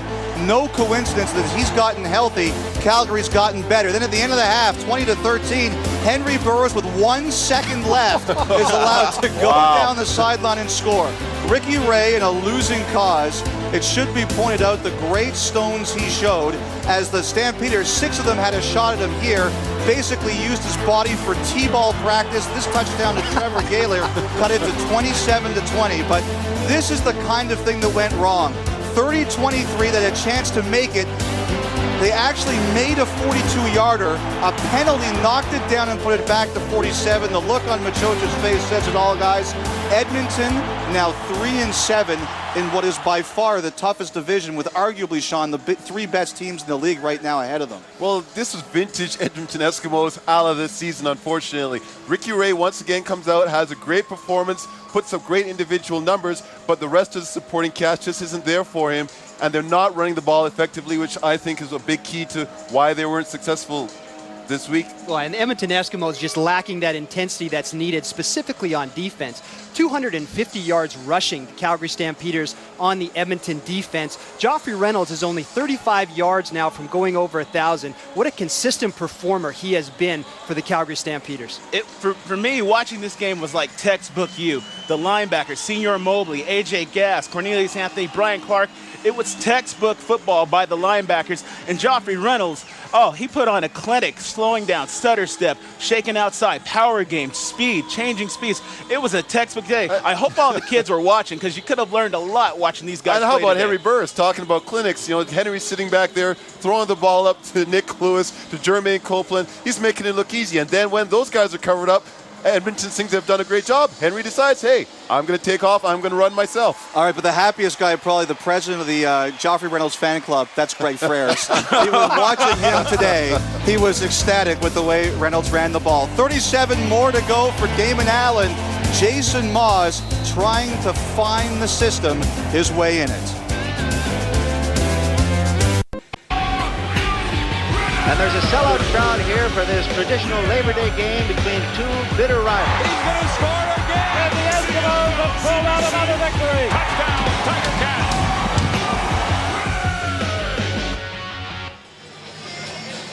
Cats! A gorgeous sunset over the Niagara Escarpment as we get set to start the second half. It's not a barn burner. 5-3, the Argos in front of the Tiger Cats. But the Cats are playing a bit more of that eat 'em raw football that we've come to associate them with at Labor Day. Right now, let's go to the sidelines. Here's Brenda with Cats head coach Ron Lancaster. Well, Ron, what a difference a week makes. It didn't look like the same club out there in the first half than it did last week. Yeah, but we're still down 2. You know, we played a pretty good first half of football. But they're an awful good football team we're playing to begin with. We know that. But you cannot turn it over. You know yourself. You turn the ball over 2 times more than the other team, usually lose, and with a couple dumb penalties. So if we tighten that up, we win the football game. Corey Holmes looked good out there. What's the status now of your other running back, Josh? Josh won't be back. He hurt his knee something. I don't know what it was, but he won't be back tonight. Thank you. Yeah. Let's go upstairs now. Thanks, Brenda. Good to see Ron crack a smile. Last week he wasn't talking, but he mentioned the turnovers, 4 in the first half by the Tiger Cats. I thought 2 of them, the fumble by Moss after that big run and then the interception by Younger, took points off the board for Hamilton. Yeah, they absolutely did. The turnovers hurt them. But the big picture is the Ticats are playing a re-energized, a focus. They're playing with a lot of intensity, which is what they weren't playing with for the past 3 weeks. So that, combined with moving the football well, and a great first half by Corey Holmes, who now has all the pressure on him with Josh Ronick out. Just eliminate those turnovers, they got a chance to win this football game. Moss calling his own plays and getting himself some time. The offensive line really giving him time in the pocket and rolling away he has been in that first half to give himself more. If he can cut down on turnovers, they've got something to build on in this second half. And Damon Allen, the revised calculation now, 41 yards away from the all-time pro football passing record. But in the first half, it was the Argo defense that kept Toronto in the game. Yeah, it was their defense, and that's what they depend on. I mean, they win with their defense. But that being said, they did not play well offensively. I mean, against a Ticat defense that had let up 99 points in the last 2 weeks, you expect more from your offense. They have such weapons. Damon Allen, Jeff Johnson at running back, Tony Miles, Arlan Bruce at receiver. You've got to move the ball better than they did, and you have to score more points. So the quarterbacks are warmed and ready as we get set for the second half of this Labor Day Classic, coming to you in high definition from Ivor Wynne Stadium. And a big crowd of just under 29,000 in attendance tonight. These Ticat fans have been loyal amid all the losing, and they're back to support their team on this day that has been on the calendar and circled for months. Yeah, and they're starting to see some of the guys that they wanted to see from the beginning of the season. Some of the stars play well. Jason Moss, right? Go ahead. No, go ahead. Josh Ronick, who until his injury had played extremely well, and of course Corey Holmes at running back. Jamie Borum to kick off this third quarter. And it's Keith Stokes from his 15-yard line. Stokes gets some blocks and a lane. Tries to get outside, but the veteran Rob Hitchcock makes the tackle at the 49-yard line. There is a flag back at the 35. Flag on the field. And while we have time, let's look at where Damon Allen placed his passes in the Legal first block. half. Toronto number 8. He hasn't thrown anything deep, which I would expect to see in the second half, but he's been consistent in a good completion percentage with the 11 for 16, going more to his left, especially short, but it's very conservative. They need to open it up a little bit and throw deep. Chris Hardy is called for an illegal block. It's a 10-yard penalty, and the Argos will start at their own 24-yard line. And on the ground they go with that efficient offense, and it's Brian Crawford with his first carry of the game in his first CFL start in the backfield, earning it with tremendous effort on special teams this season. Where you see him come out the second half and go right back to the run. In the old Argo offense, you wouldn't have seen much of that under Ken Austin. They're still trying to establish that run. I'll tell you, this is a huge second half for the Argos. They need this football game and the next one against the Ticats to stay in the hunt in the East. Little smile on the second-year man's face after his carry. Across the middle, the pass is well short from Allen and hits the turf incomplete. Third down.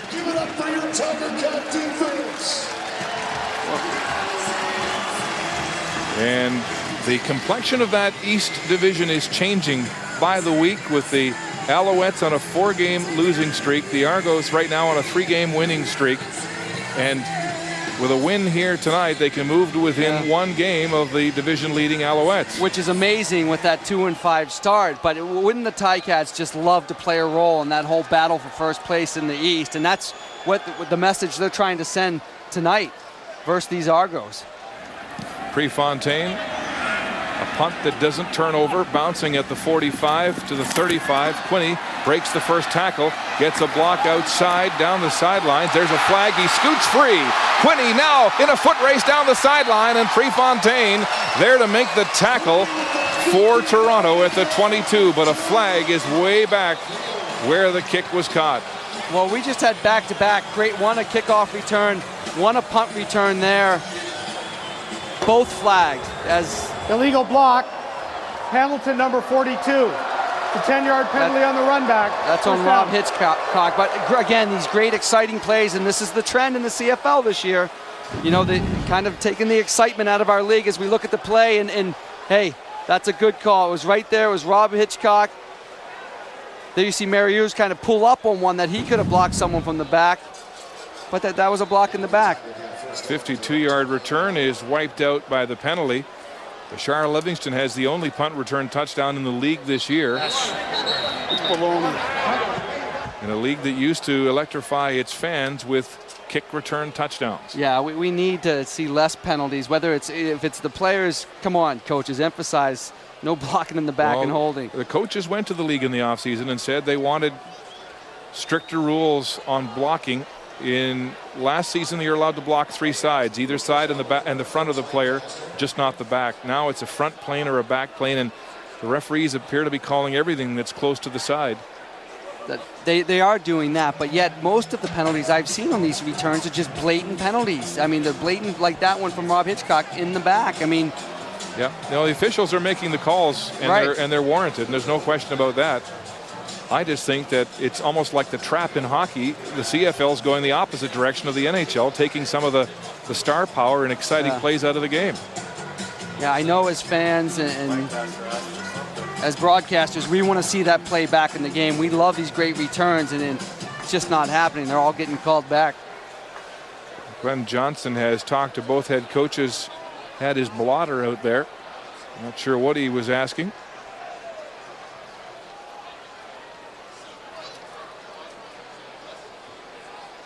Ball is at the 28. First down for Tiger Cats as play is whistled in. Can Moss and the Cats protect the football in this second half? Now another delay. And Glenn Johnson wants the timer to reset the clock. 20 seconds on the play clock, and now play is whistled in. Or important for this offense to come out in the beginning of the second half with the same intensity they had in that first half. Moss up behind his center, handing off. It's Holmes off that left tackle. Big Jonta Woodard leading the way. And Holmes is close to another first down. Every time he touches the ball, something exciting is happening tonight. He makes great decisions and runs extremely hard. Take another look at this run, and again, as opposed to popping it out, he cuts it back in, and right there he has that decision. Stays inside, and what they call that from a running back standpoint is getting north and south. Don't go east and west sideways. You're not gaining yards. Just put your head down, go north and south, and he does that extremely well. I mean, Ticat fans are saying, why have we been missing this guy all season? This offensive line is playing terrifically. That's nearly intercepted. 2 Argos had a shot at it. I think Kevin Ivan was the first to get his hands on that pass from Moss, who says, my bad. Yeah, a dismal decision that time. And here's the passing chart from Jason. He's 7 for 14 in the first half. He's taken those shots deep, but 1 has been intercepted. Yeah, pretty good pass, but still got intercepted, but been good underneath. 4 for 5 to the right, 2 for 4 to the left. Can't make decisions like that last one, though. Boy, close to another turnover now. A fan has run onto the field here to stop the proceedings. Enjoying his 15 seconds of fame. And there's no security to be found here at Ivor Wynne. Finally, a police officer walks along and escorts him off the field. Well, we take a look. He's trying to hit Brock Ralph on a hitch, and again. Whoa! Oof, the face mask. Yeah. Not giving him a chance. That was missed. I mean, at least he's trying to keep him from making the interceptions. But again, these Argo, the linebackers and defensive back jump those 3-step routes, meaning the quick passes so quickly. They're tough to complete against this Argo defense. Argos already with 2 interceptions in the first half. Movement along the line of scrimmage, and Eric England jumped at that left end position. Now, if they're going to call this against Eric England and the Argos, I don't know why they didn't let the play go on. Offside. Toronto number 95. Because it's at the top, right up here. Second down. Now, if he's trying to get back, you're supposed to blow the whistle dead if there's a danger of him putting a big hit on the quarterback. But if you can draw them all sides and go ahead with your play, the quarterbacks usually throw it up deep and look for a big play. It's a free play. I mean, it's a small point, but it's another opportunity the Ticats don't have now. 2nd and 5 after the offside. Here comes the Argo blitz. Play action. Moss rolling to the wide side. He has a completion. But the Argos were all over that as Byron Parker makes the tackle on Kamau Peterson. and it's just a gain of 2, so a third down punting situation for Moss and the Cats. All right, you get tired of me saying this, but you got 2nd and 5 or 2nd and 4.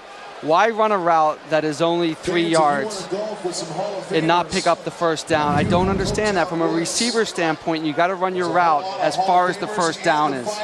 Rich Stubler's defense, one of the toughest secondaries to beat deep, forcing quarterbacks frustratingly to throw those short passes. Fleming with an end-over-end punt, and Livingston has it at the 28. Bashar Livingston tries to get outside, cuts back inside, and Rob Hitchcock is in to make the tackle. A flag back at the 50 as the Argos take over on offense. CBC Sports and Sony Canada are proud to bring you today's game in high definition. From the stadium to your living room, Sony brings you the full power of HD. Back at Ivor Wynn, the second half of this Labor Day doubleheader, and it's a defensive battle to say the least. 5-3, the Argos in front, and after a 15-yard face mask penalty to Arnold Parker, Argos with good field position across midfield. Here's Allen in the shotgun. A dump pass to Jeff Johnson out of the backfield, and Armour brings him down at the 40 after a gain of 14 and a first down. That's where Johnson has been at his most lethal, taking those passes out of the backfield. Yeah, you watch Jeff come and hook up right here. It's a zone defense, and the 2 receivers draw the linebackers out, and there's absolutely nobody right there. Jeff is a very good route runner, and he knows in zone where to sit it down. 14-yard gain. Damon Allen now 27 yards to the record. In the shotgun again, 4-man rush. He has time, throws to the flats to Jeff Johnson, and Johnson hit by Armour out of bounds, and it looks like he'll have another first down for the Argonauts. Nice patience by Damon as the upfield routes are covered, but what a great asset to be able to throw the ball to a back out of the backfield, get it to him maybe at 5 yards and let him do the rest. Jeff Johnson proving his versatility as both a runner and a receiver. Allen now 16 yards to the record.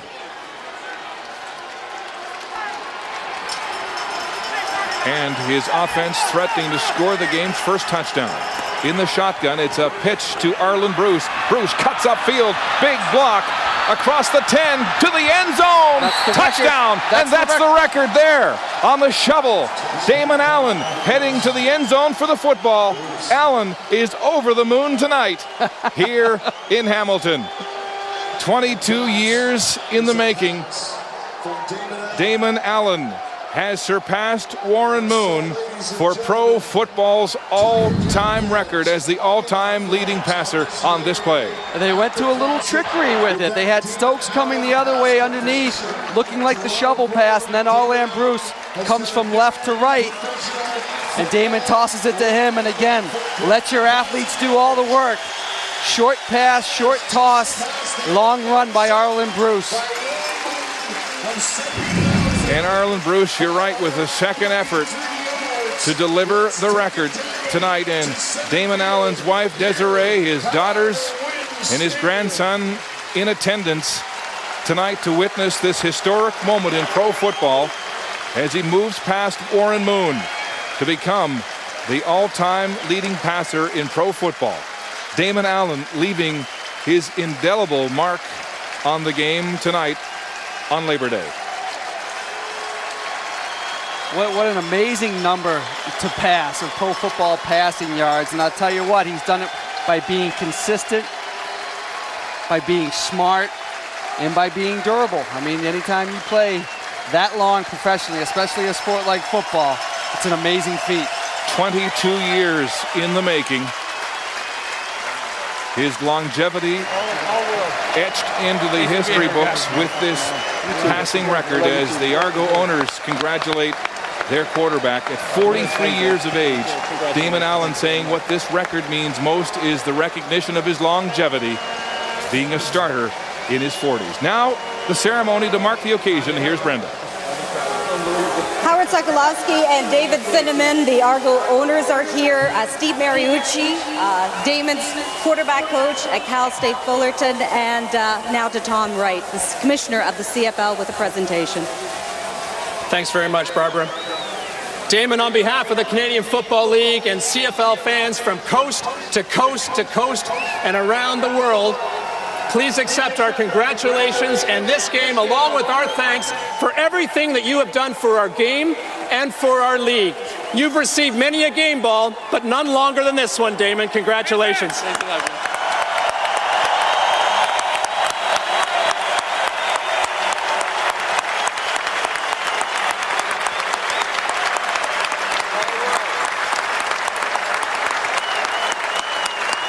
Well, I'd like to ask one question of Steve Mariucci. Steve, when you first saw this young, skinny quarterback, did you ever think that he'd be setting a professional football mark like this one? No, all I know, it was a pleasure to coach Damon at age 18 and 19, and when he was just a kid, and we've been so proud of him for so long, and it's just fitting that a guy like this would break the all-time passing record in pro football. We're really proud of you, Damon.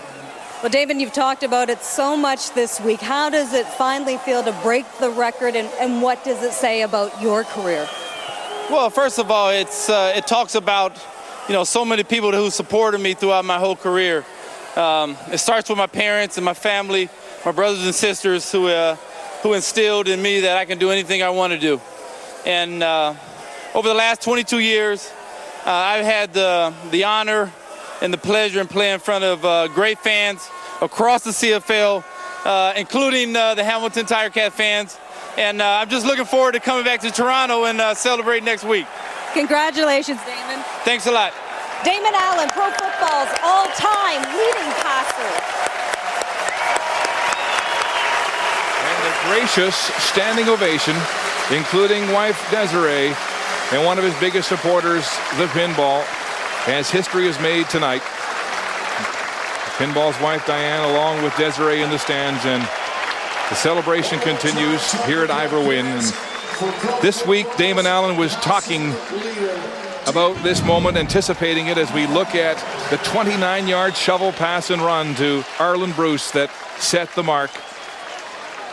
Allen anticipating it and then celebrating the new record. I'm just thinking how fitting that is for Damon Allen. It's not the classic. I mean, you're passing Warren Moon and Dan Marino's up there on the list, and these classic drop-back passers can throw the ball, and here he's doing it on a roll left shovel pass, which is so fitting for Damon Allen because he's done so much with his legs and his arms. But that play is really fitting, and congratulations, Damon Allen. What a mark. And as I was saying, he was talking this week, thinking about this moment, anticipating it, saying the first thing he thought of was back when he was a kid playing minor football back in California, when he was a defensive back and his own quarterback overthrew a receiver in practice. He caught the ball and rifled it back to the coach, and the coach said, "Hey, you're our quarterback now." When opportunity knocks, take the best of it. He's certainly done that. He has. He has been an opportunist, and what a night it is for him to cherish and savor. Rolling the shovel to Arlen Bruce, and Bruce carries the mail to the end zone and the record books for his quarterback tonight.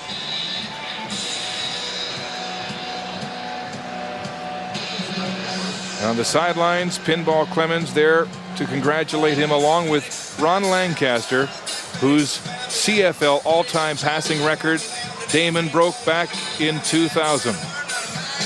A career that has spanned 22 years, taking you back to 1985. A youngster in Edmonton makes his first completion, the first of more than 70,000 yards through the air. That's the distance between, believe it or not, Toronto and Hamilton. About 60 kilometers. My math is right. You would know that. You got to convert the yards to metric and blah, blah, blah. Well done.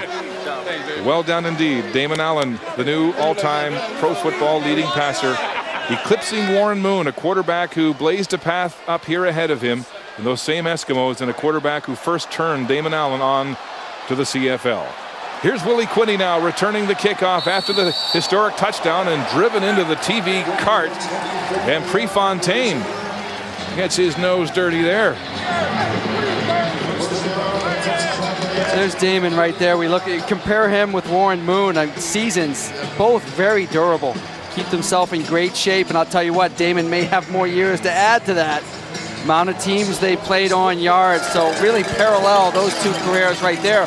Some would argue, and I would argue, his arm strength today is as strong as when we looked at that picture in 1985 when he was just a kid. He can still sling it. The NFL said he was too small, and he came up here and made a life in Canada. Here's Corey Holmes now, right through that left tackle spot again. And Bonner makes the tackle. Here's a question for you. Damon Allen is the all-time leader. The girls, I know you're in the booth right now. I just want to let you know I love you. The game's still pretty tight. Even though I broke the record, the game's still pretty tight, so we got a lot more game to go. But just want to let you know how much you mean to me and the girls for supporting me all these years. Love you. Damon getting his mind back on the game after the celebration. Holmes up the gut on 2nd and 3. But I want to ask you this question. 21,000 of Warren Moon's yards came in the CFL, the rest in the NFL. Does Damon Allen warrant a place in the Pro Football Hall of Fame with this new record? I think throwing for over 70,000 yards in professional football gets you a place in professional football's Hall of Fame, flat out. That's what it's called. I'll tell you what, the rules in Canada certainly lend itself to throwing for more yards. First of all, we play more games during the season than the NFL does, but we have 3 downs, so you're throwing it a lot more, a longer field. But when it comes down to throwing the football, Desiree's calling everyone at home saying, hey, he did it! Marcus, he did it! He broke the record. But it comes down to throwing it. I mean, putting it on the money and making plays. And this guy is so unbelievable because not only does he have the record for passing yards, but he's 15th all-time in rushing yards. He's closing in on Jim Brown and Marshall Faulk and all those great NFL running backs. Are you kidding me? He's closing in on Marcus Allen, who's number 11.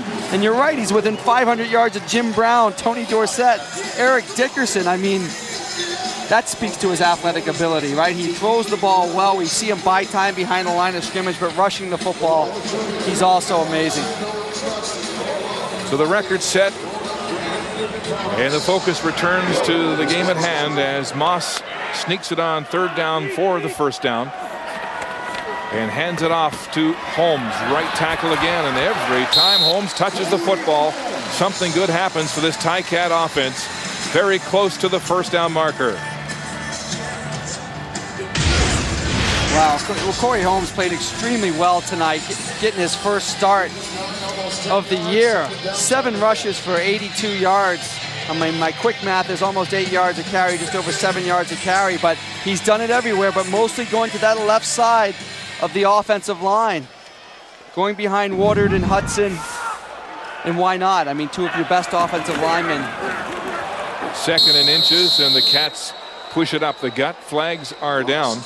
You mentioned the left side. This is the 2nd game back at left tackle for Jonta Woodard, back from the NFL after being cut by the Washington Redskins, and he's really stabilized that line next to George Hudson. He has. We see him right there at left tackle. Offside, Toronto number 95. Look at him drive, just drive. They're getting a push that they haven't had thus far this season from the offensive line, and Corey Holmes is just taking advantage of it. Even Josh Ronick at the beginning of the game was running the ball extremely well before he got injured. So, you know, you play the Argos, they shut down the pass very well. Why not run the ball against them where they're a little bit vulnerable? Tiger Cats paring down Joe Paupau's playbook for tonight's game. More run involved like this. Look at Holmes, reverse direction when nothing was there, and makes something here. Battling his way close to another 1st down when they slam the door at the line of scrimmage. This play has so much good stuff in it. I mean, nothing is there. Holmes breaks the tackle, creates space to the right, but watch Jason Moss. After he hands it off, Holmes, all right, he does his job. Watch Jason Moss seal Mike O'Shea and let Corey Holmes run for another 5-6 yards. I mean, the effort is there tonight by these Hamilton Ticats. Holmes now 12 carries for 89 yards. The Ticats telling us that they've pared down their run playlist to about 5 plays, focusing on that, and they've polished it tonight. Holmes again, slamming his way off tackle for another 1st down. They are shredding the left side offensively of that defensive line of the Argos behind Woodard and Hudson, and we'll watch it again. I mean, He's not getting touched until 5 yards past the line of scrimmage. And you got to give some credit to John Salavandis, who stepped into the breach this week, working with that offensive line. He said, you know, in past games, we'd practice 12 rushing plays and maybe use 4 or 5. Let's work on 5 and make them right. And they stay on the ground. Holmes again gets a block, high-stepping his way, close to another first down. The Ticats marching the ball on the ground behind this invigorated offensive line. They look great. Holmes looks great, but your point is a tremendous one, because in the past, under Connie Kawhi and Joe Paopao, they had assignments. No matter what look they got, you got to go after this guy, cut him. All right, X block here, cross block here. Now he's saying, look at that block right there kicking out by Hudson. Is, hey, if someone's across from you and they drop out, just get the next guy. Hit somebody. Be a football player. React to the situation. And obviously it's effective with Holmes over 100 yards for the day. And the first time this season as he finally gets some touches on the ground in this Tiger Cat offense. The West Division outstanding player a year ago has been quiet this year amid the controversy of this offense that has not been using him until tonight. All right, so he's done well. They've driven all the way down the field. They're in scoring position. But now they have to come up with a play that gets them 9 yards and converts this first down. A play that you can hang your hat on. And usually you got to go to your go-to receiver. For the Tiger Cats, I don't know who that is, but you need to pick up 9 yards pretty desperately right here. Good drive going here, but second and long. They need 9 yards. Here comes pressure. Moss is in trouble. Oh, and they've got him for a huge sack. What a play by the Argo defense as Eric England and Real Johnson combine for a huge loss. I don't think the Tiger Cats have a play, a passing play, that they can say, we can hang our hat on this and pick up 5-10 yards. I mean, he's looking right. They went back to that little cross play to the left as we see just the pressure. I mean, he has a lot of time right there, but then off the edge, they just don't get the job done by the tackles. And boy, they're just, Johnson and Brown are just all over him. Just no one open right away. You needed a quick play to dump it and pick up 5 to 10 yards and stay in field goal range. Now you got to try a 42-yard field goal. A promising drive grounding to a halt as that Argo defense stiffened. A 42-yard attempt for Borum, whose longest this season, 47. He hits the ball hard, and he just makes it. Splitting the uprights, his second field goal of the football game, and the Ticats keep in touch.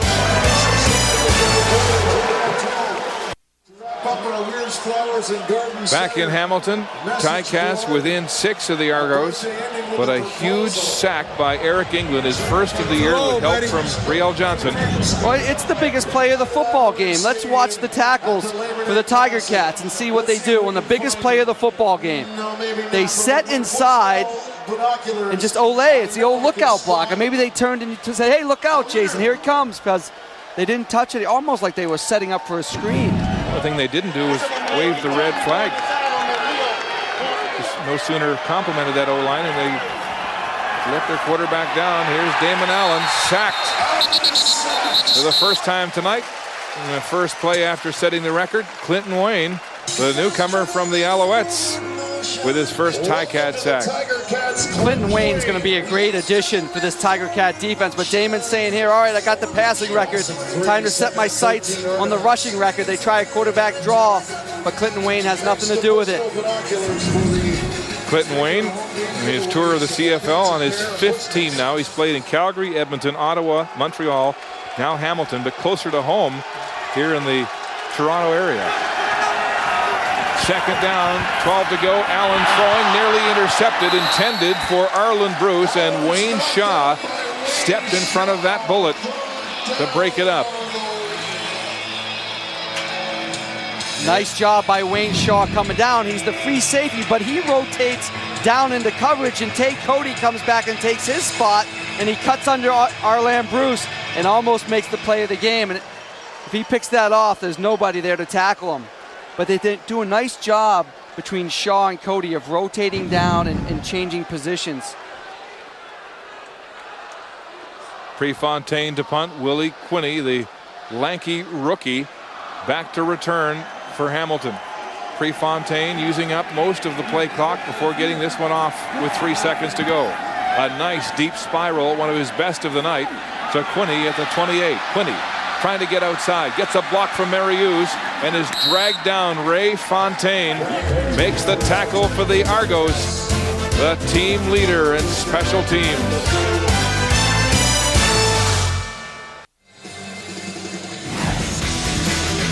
Next Saturday from Spruce Meadows in Calgary, we present championship show jumping on CBC, the BMO Financial Group Nations Cup. Riders from 6 countries will face off in the shadow of the Rocky Mountains. It all starts at 7 local time, 8 Atlantic, 8:30 in Newfoundland. 2:09 to go in the third quarter. A defensive struggle here on Labor Day. And the Tiger Cats in their white helmets tonight, back on offense. Jason Moss handing off to the tailback. Holmes, a straight arm, and he gets outside Kevin Ivan for a short gain on the play. The white helmets the Tiger Cats wearing tonight will be worn only this evening, and then they will be auctioned off online, with the proceeds going to the Hamilton Literacy Program. And we talked to Bob Young, the Ticat owner, before the game, and he said, the fans have been a little bit upset about the tinkering with the logo. They've got that new cat logo on the side of the white helmet, but it's just one more example of the Tiger Cat organization looking to market this football team, bring it into the 21st century.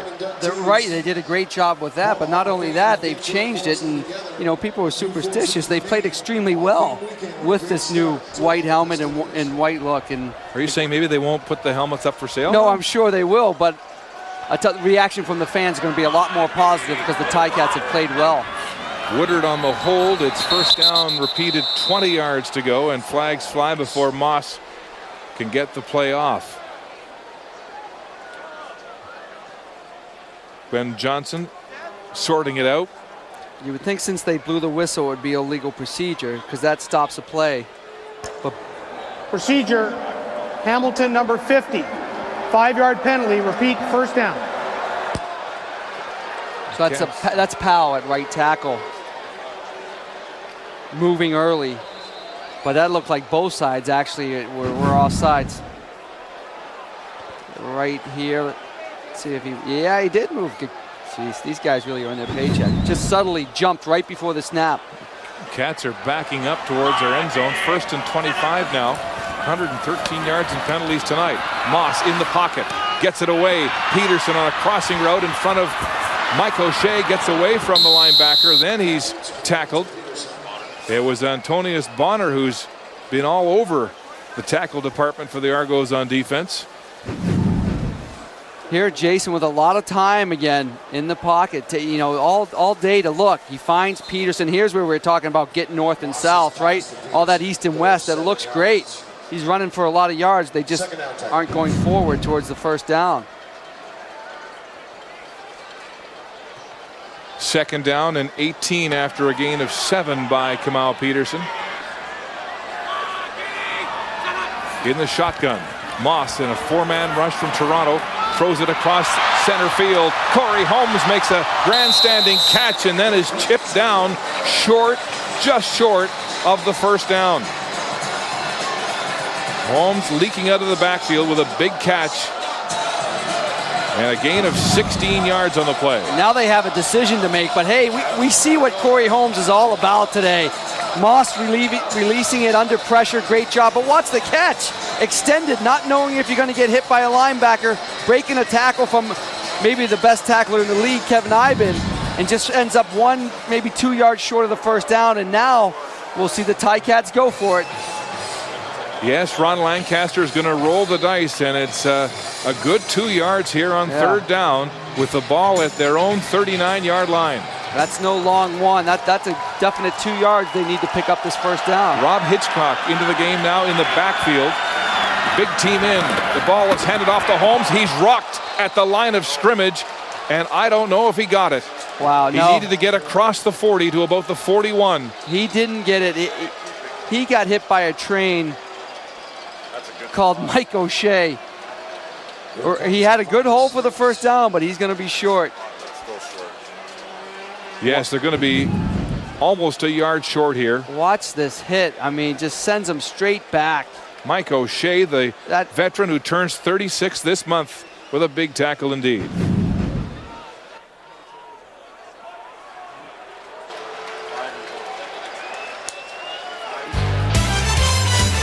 So they're short.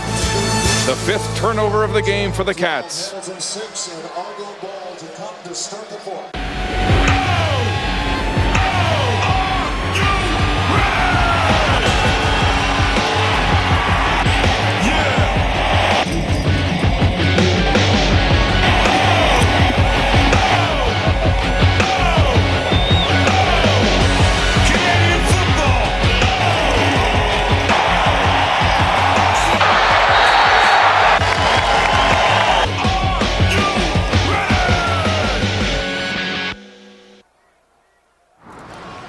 The Steel Mills going full tilt on Labor Day as we head to the 4th quarter in a 6-point Argo lead after the Cats blew a 3rd and 2 gamble. Watch Hudson coming around the end and doesn't block anybody. I mean, it's not one guy's fault, but you got to turn back in and get the linebacker. Questionable call going for a 3rd and 2. I like it. You do? Yep. Okay. It's a 6-point game, and now the Argos have the ball. Jeff Johnson high-stepping his way up the middle. And a good first down production on the ground. Ticats, statistically controlling the football game except for turnovers. 5 turnovers, the last one coming on downs there, but the 16 first downs, 122 yards passing, rushed the ball extremely well with Corey Holmes. Dominating time of possession, but you do all that and you turn it over 5 times. Hey, 5 times tonight, 13 turnovers in the last 2 games. 2nd and 3. And Johnson bulldozing his way up the gut, moving the pile, and he'll have a Toronto first down. And this ominous stat for the Tiger Cats, down 6 points here in the 4th quarter. Darren Flutie, the Argo defense has pitched shutouts in the 4th quarter in the last 3 games. Yeah, that's impressive, but we're here right now, and the Ticats are running all over them. I mean, they're having a tough time stopping this Ticat offense. First down, Allen, play action as he heads back to the pocket. In trouble, gets away, and he'll run now. The elusive cat-like veteran. And he's tackled at the 20. It's Rob Hitchcock, the veteran of 12 years in black and gold, stops the Argo quarterback shy of the first down. Well, more than anything, this aspect of Damon Allen just kills defenses. You have a good coverage, you get good pressure on them, you make them step up in the pocket, and then you can't bring them down, you can't make the tackle, and he comes close to picking up a first down, gains 9 yards. I mean, that's just so frustrating from a defensive point of view. Michael Bishop into the game now on 2nd and 1. Running off tackle, and he's hammered. And the big quarterback fights for that yardage, and we'll see what kind of a spot he gets. The first down marker is at the 19. Yeah, strong. Michael Bishop, such a strong quarterback. Watch what he does. Not the traditional right underneath, but bounces it off tackle. Goes one-on-one with Ray Mariuz. And you know what? In the end, he ends up leaning forward and kind of winning that battle to what I think pick up a first down. Just a bit short. 3rd down and inches. Just shy of the, just across the 19-yard line. Allen with his first run of the football game, the 9-yard run. And they'll send Bishop back into the game on 3rd down to gamble. 3rd and inches. Bishop coming back to this team a few weeks ago from the Arena League to help out at quarterback in a backup role. Here they go on the 3rd down gamble. Bishop straight up the middle, and this time it looks like he'll have the yardage, but is the ball loose? Cat defenders were scrambling, but Bishop still has the football, and it is a Toronto first down. Yeah, nice job. You picked up a little bit the first time you went in. Again, go right back to the quarterback sneak. Why turn around and lose a couple yards just to hand it off to a back and allow that defense to penetrate a little bit. Get a quick snap, which they did on that time. They quick snapped them and just push forward for enough for the first down. The Argos now with a chance to take a big lead in what has been a defensive battle here tonight. Damon Allen, terrific passing, and the new all-time leader in pro football. Throwing the corner to the end zone. Johnson's got it. Touchdown, Toronto. What a great pass by Damon Allen. And again, utilizing Jeff Johnson and his ability to be a receiver out of the backfield. Matched up one-on-one with Rob Hitchcock. And Damon just sets up, rolling right, makes everyone go right, throws back with Cheatwood in his face. And Rob Hitchcock we see him at the last second turning his head, gets turned around, but it's just placed so nicely by Damon Allen, high into the outside where only Jeff Johnson could catch it. An 18-yard touchdown pass, the second of the game for Damon Allen, the 6th of his short season so far. And you're right, tremendous poise with Tim Cheatwood in his face. Prefontaine with the point after, the hold from Kevin Ivan, and it's good. And so the Argos score a touchdown on the turnover on downs from the Tiger Cats to open a 12-point lead. Jeff Johnson with his first receiving touchdown, his 3rd touchdown of the year. And the Argos now have a 19-6 lead. We get a great, that's Jeff right there. If you can see that, we get a great look at it right here, coming out and up. 1-on-1 with Rob Hitchcock, and we watch Hitchcock get turned around. He's looking over his right shoulder, ball thrown perfectly toward his left shoulder for Jeff Johnson. Just coming out of the backfield, running what is called a wheel route, just an out and up the sideline, thrown so well by Damon Allen. Allen jubilant in that Argo dugout. How about Jeff Johnson in relief tonight for John Avery? 96 yards now on 14 touches. Here's Quinney from his 10-yard line. Quinney up the hash marks, gets a block, and every one of his returns has been an adventure tonight as Khalil Carter helps out on the tackle. A reminder, we'd like you to log on to cbc.ca/CFL and vote for the player who you think showed heart and determination of a warrior. Tonight, we'll let you know the winner during our post-game show. And there's the sentimental favorite, the king, Damon Allen tonight, the new record.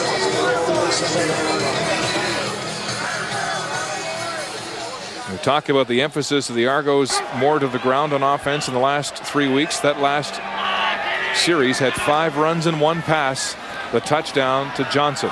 Moss wants to load it up and going deep for Kamal Peterson. He comes back to the football in front of Byron Parker and makes the catch.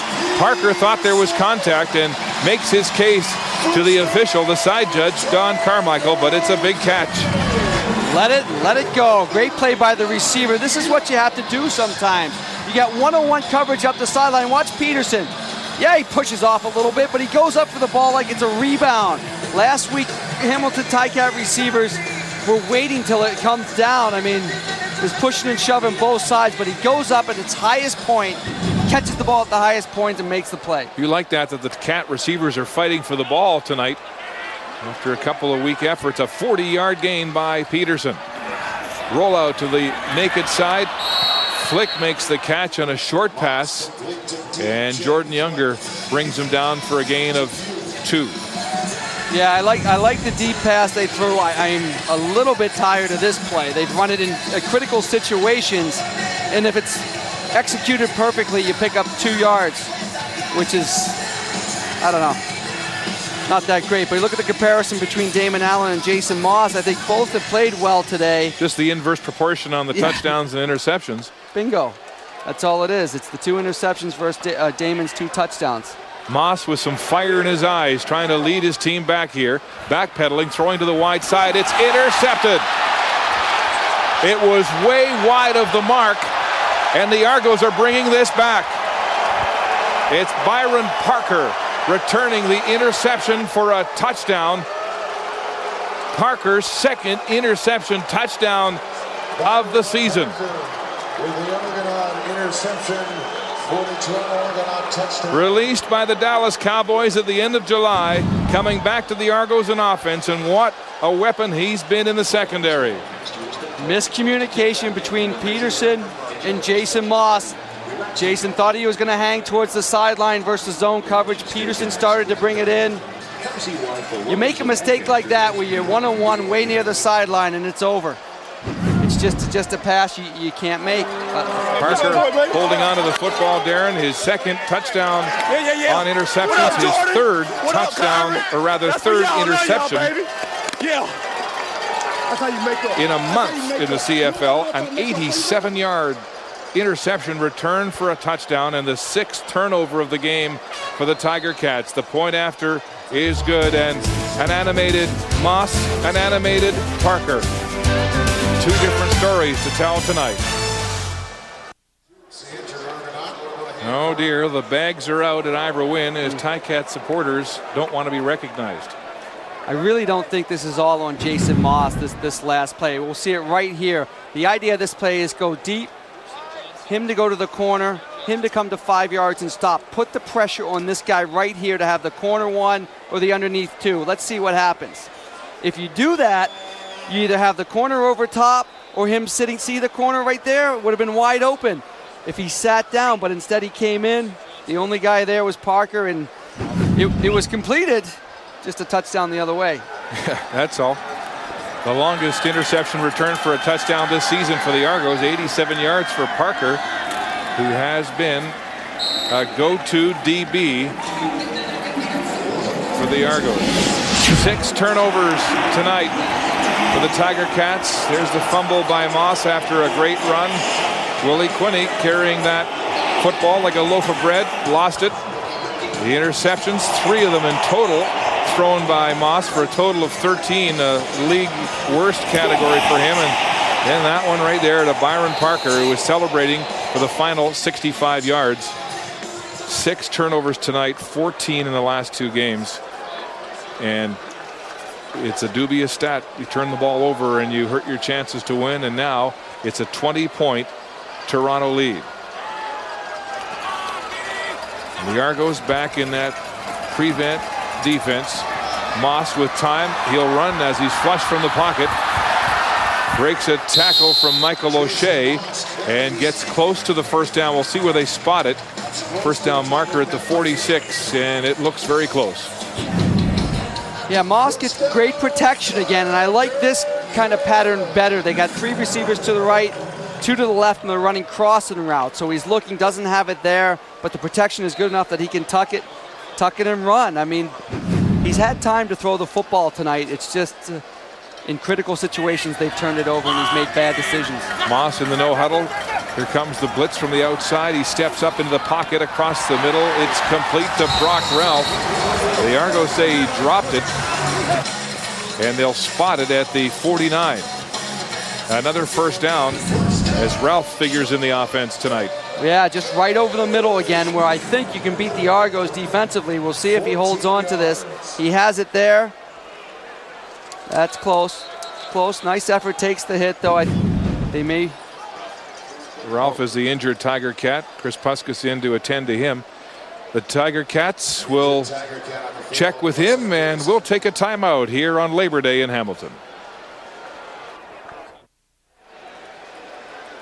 Night sky over Ivor Wynne Stadium on Labor Day. CFL on CBC. Mark Lee, Darren Flutie, Rob Crefo, Brenda Irving on the sidelines tonight. Glad you've joined us. And the Argos have taken advantage in this second half of the Tiger Cat propensity to turn the football over and have a 26-6 lead. The Ticats looking for their first touchdown in 4 home games now. Willie Quinney into the game for the injured Brock Ralph.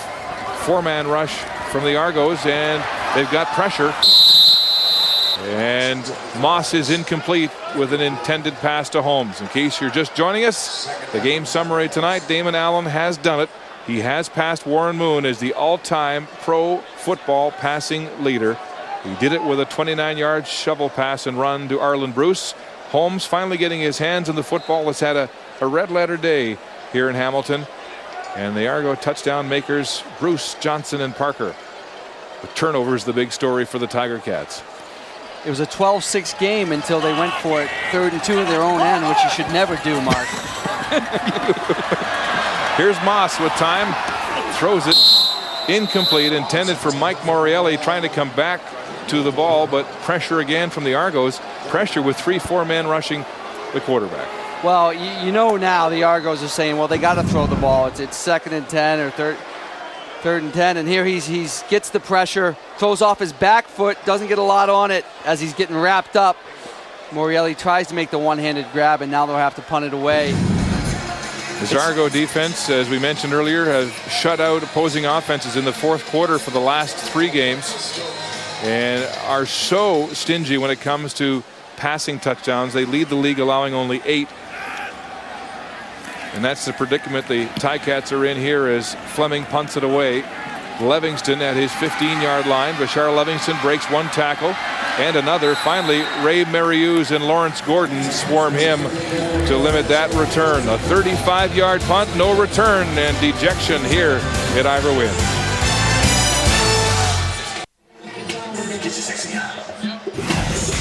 Saturday, September 9 on Sports Saturday. Track and Field's ultimate prize is on the line, a $1 million jackpot. It all comes down to this. Don't miss the exciting conclusion to the world's best track and field series, the Berlin Golden League, this Saturday at 1 on CBC television. 6.5 minutes to go in regulation time, a 26-6 Argo lead. And first down for Damon Allen and the Argos. On the ground they go.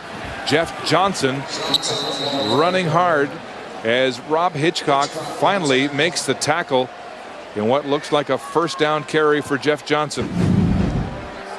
Well, here's where this re-emphasized running game of the Argonauts comes in handy. You got a 20-point lead. You want to work that clock. 6 minutes left. The way to do that is run the ball, pick up your first downs by running it.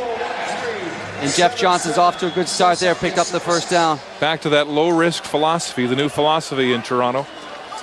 Let your defense hold the other team and play conservative football. Here's a naked bootleg. Allen side winding this one to David Azzi. Azzi in front of Lawrence Gordon fights his way to what looks like another Argo first down.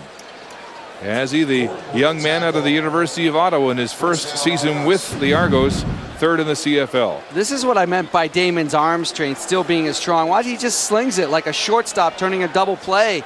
You know, just drops down a little bit and flips it out there. But that's still a 35, 40-yard pass by just flipping it. Allen stays in the game. Pinball flashing his trademark smile. Would you keep Allen in the game? I know he's only played 5 games now because of the finger injury, but this is Hamilton, it is Ivor Wynne, and 20 points, it's not over yet. I mean, if you're thinking that it's over, it's not over. There's time in the CFL to come back, but I don't know. I'm the same guy that would go for it 3rd and 2 in my own end, so. Yeah, you have flip-flopped on that. You should be a politician. Yes. But Jeff Johnson is the man who is carrying the mail right now, and he's over 100 yards all-purpose tonight on offense in place of the injured John Avery.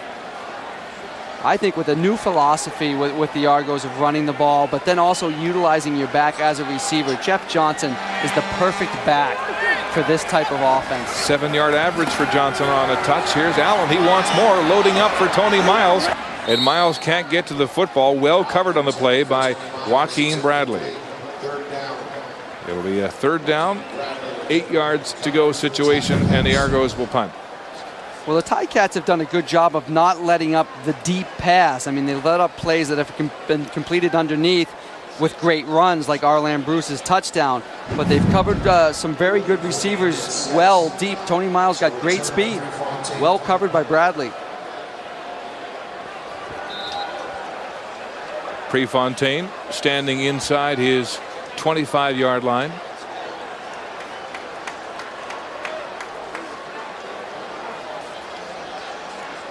The Argos running the clock. Ticats look like they've got the block on. Desperate for anything here. No, they're going to set up the return. And Prefontaine shanks this one. It bounces at the 25. Quinney will draw the no yards penalty, and he's tackled immediately. You're watching the CFL on CBC. Antonius Bonner called for no yards. It's a 5-yard penalty. Ticats will scrimmage first down at their 29-yard line. 4 minutes and counting left in the fourth quarter. Brock Ralph back in the game on offense.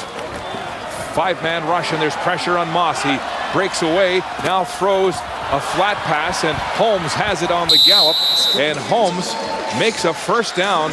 Both Moss and Holmes scrambling there to make some yardage and move the sticks. Great reaction play by two great athletes. I mean, Jason gets the pressure, steps up, like the Damon Allen, flipping it to the side to Corey Holmes. I mean, this is what, and we were talking about the coaching regime that left, you know, talking about you got to do this, this, and this, almost robotic. Try to get out of that. Try to react, make plays on the go. That's an example of that. John Sullivan is telling us that Moss has more flexibility now to improvise, calling his own plays. Standing in the pocket, finally gets it away in a crowd. It's intercepted again. Khalil Carter has it for the Argonauts, and he's heading back downfield, gets some blocks, and finally brought to the turf at the 30-yard line. The 4th interception thrown tonight by Jason Moss. Yeah, just so many steamboats. I don't know how many he had that time, at throwing into a lot of pressure on those crossing routes. And Khalil Carter with the interception, returning it 43 yards.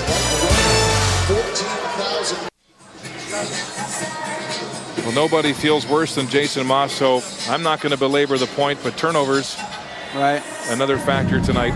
Well, take a look at the last play, and I don't know what type of route has you ending up with 3 receivers all in the same area, and if we could stop it right about there. We got one ducking his head right there. We got one going for the ball, one right there. Now we got 4 guys on defense right around it too. So it's just offensively, I don't understand how you could end up with that many receivers right there. And don't duck your head when the ball comes. No. Michael Bishop now into the game, a quarterback for the Argos. Back to pass in the flats, overthrowing Jeff Johnson with that big arm of his. Damon Allen now out of the game after leading his team to a 20-point margin here with 2:37 to go and accomplishing the historic milestone of becoming the first Canadian CFL quarterback to lead the world in all-time passing yards. And he said he wanted to do it in a winning effort, and he did that tonight. They win games with their defense, but offensively they don't turn it over, and they make the plays when they have to. Bishop scrambling now, goes to the backside. He'll run, gets past Hitchcock, who gets a piece of him with his arm to bring him down, and he'll be close to a first down. Allen chatting with the fans here in Hamilton, and here are his final yards, just over 200 through the air, 2 touchdowns, but efficient, no interceptions, and the new record. Very efficient. That is such a typical Damon Allen outing, as the Argo fans are chanting Damon. 10-yard penalty. And why not? You play 22 years, you throw for over 70,000 yards, you break Warren Moon's record. Tonight's his night. Hey, he's 43 years of age, still starting at the elite skill position, quarterback in this league. Longevity usually reserved by the kickers in football, but he's doing it as a quarterback, and those are his numbers so far, moving ahead of Warren Moon. Yeah, I guess there's only 2 guys still, Danny McManus and Brett Favre on that list still playing. Bishop in the shotgun, throwing, and it's intended for Chad Rimple. He can't pull it in. It's incomplete.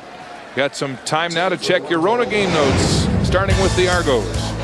Over the moon offensively. Well, it happened. He broke the record. New pro football passing leader. Great accomplishment, but more importantly, they won the football game, and as you said, they had a very efficient night.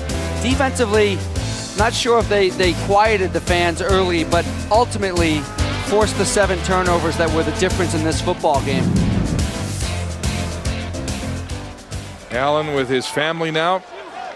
There's Justice, his grandson, wearing the number 9 with Grandpa. And there's Mitch, a touchdown pass to the end zone. Arlen Bruce pays a price, but hangs on to the Bishop pass. Oh, did he get leveled? But he hung on. Arlen Bruce Well, remember early in the game, he took that hit from Cody that was setting the tone. Labor Day, baby, here we come. Well, this is the type of receiver Arlen Bruce is. Comes back and watch him go to the highest point again. Go up like you're getting a rebound. Yeah, Wayne Shaw gives you a hit, but you know what? You caught the touchdown pass. That's what's important. Love to hear what Bruce Almighty had to say after that one. His 4th touchdown catch of the year. The Argos' leading receiver makes it 24 Toronto points off turnovers. Oh, a little Tiger Woods putt to celebrate. He was the boxer earlier. Now he's the golfer. Well, he played that. You see, it broke to the right. He played that well. He is their go-to guy from a receiving standpoint, and everyone needs that. But boy, he goes after the ball. We saw the touchdown, the shovel pass earlier, as we see Eakin warming up on the sideline. Bishop with the touchdown pass. Bruce, another memento from Labor Day. Steve Mariucci in on the Argo bench, enjoying the night.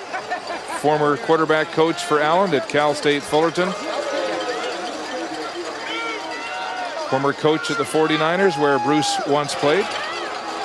And let's check in with Arlen Bruce, who's been wearing the mic tonight.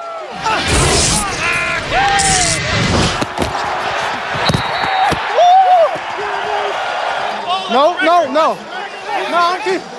I'm giving it to you. My ball back. He wants my ball back. Yeah, he scored the touchdown. You know, so much goes to the quarterbacks.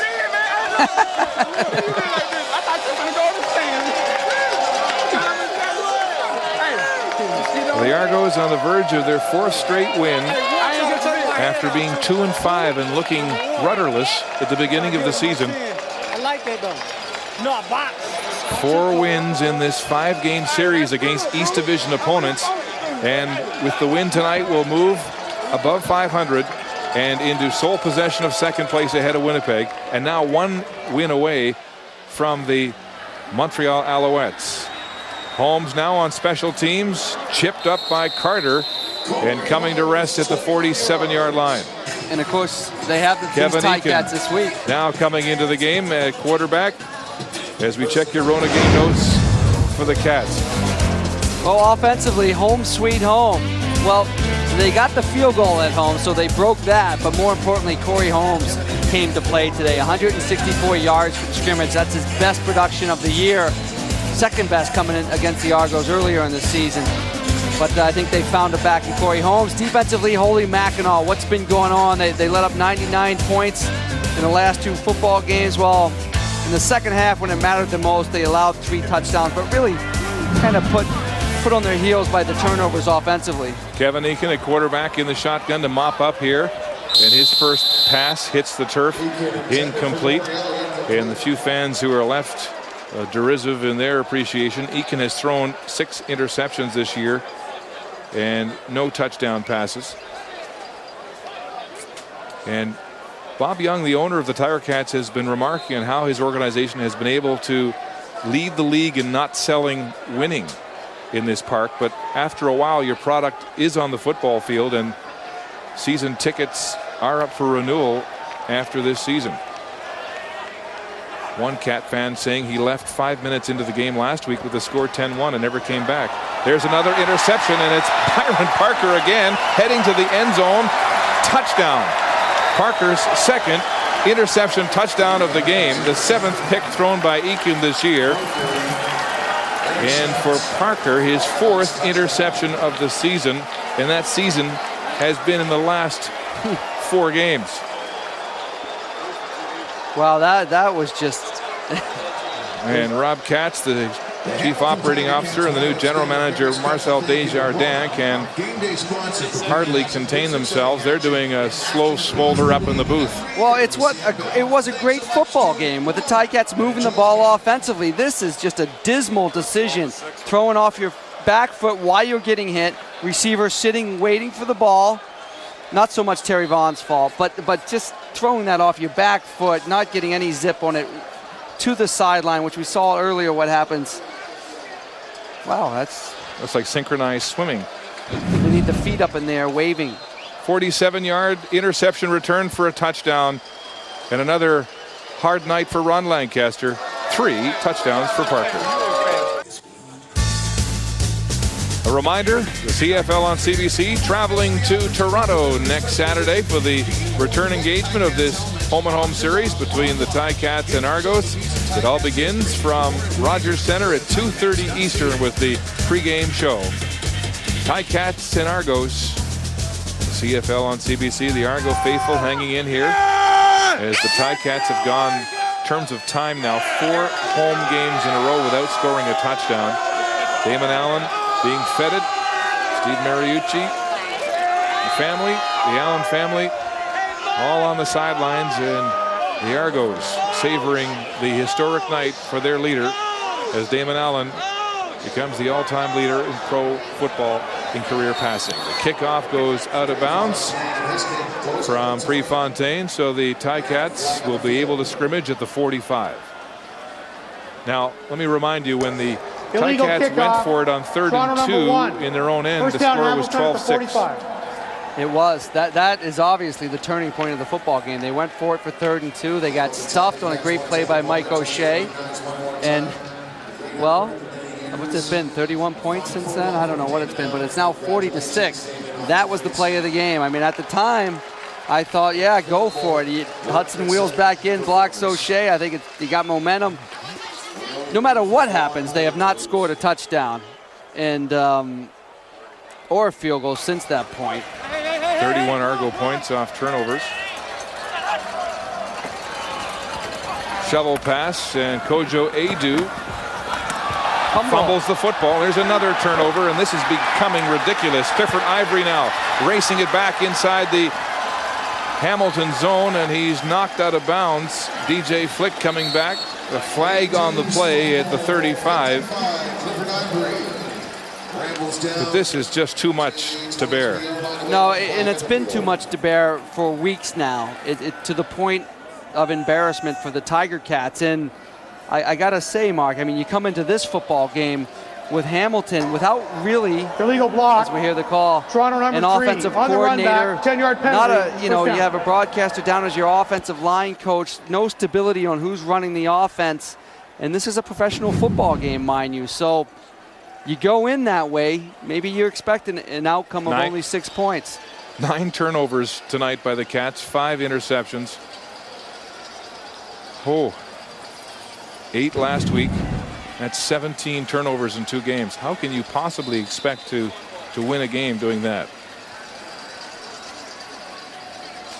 Well, obviously they haven't won many games, but they have actually moved the ball early in this game and early in the second half, moved the ball, but turnovers, hold on to the football. I mean, geez. Shar Livingston in the backfield. He takes the handoff from Bishop. Livingston going off tackle, still on his feet, breaks the tackles, and shoestringed from behind. Down to the sidelines, here's Brenda. Well, David, Coach Clemens was saying the team that handled distractions best this week was going to win the game, and you had one big one. How did it feel to finally break that record? Well, the great thing is the fact that, we were winning the ball game. It was a close ball game at the time, and to be able to make a play and have a play called to one of your favorite receivers and not knowing where I was. But, Arlen made a great, move and run after the catch and end up scoring the touchdown. But it feels great to be able to win the ball game, and now you can celebrate, your accomplishments. But, there's still ways for us to go. My goals are to win the championship. How much of a distraction was it for you? Well, to me, it wasn't that much of a distraction. I just think that it was just part of my path and the things I have to go through due to the many years I've played. And so for me, I try to really keep it simple, that I had to come out here and execute, be sharp on offense. And if I was sharp, then, the possibility of the record, happening and, had a lot to do with that. So I had to really focus on the game at hand. Congratulations on the win and the record. Yes, and so now we can just, I guess, pad the numbers after that now. That's right. It's all gravy from here. As the Argos try to run out this clock mercifully on the Tiger Cats. Calm down. let's look at the way Damon Allen has gained those yards with all the different teams he's played on in this league. 6 different teams. Yeah, 6 different teams. Look, even down in Memphis for a year where he threw for 3,200. Most of the yards with the BC Lions, of course, in the 7 seasons he played there. Major foul, face mask, And Hamilton 95. He's First like down. that bottle of wine, getting better with age. Last year, the most outstanding player in the CFL for the first time in his career. The year before that, MVP in the Grey Cup. He's won 4 Grey Cup titles. And now at the age of 43, savoring this accomplishment, surpassing Warren Moon as the all-time passing leader in pro football history. And he still wants to play next year when the Argos host the Grey Cup. Yeah, he's just going to keep piling on those yards. He start working on his rushing yards and passing a few of those guys on that list.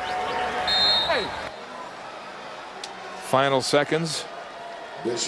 19 left on the clock. The Toronto Argonauts will win 4 in a row, move into sole possession of second place in a remarkable turnaround after losing Damon Allen on the 3rd play of their home opener to a broken finger on his passing hand.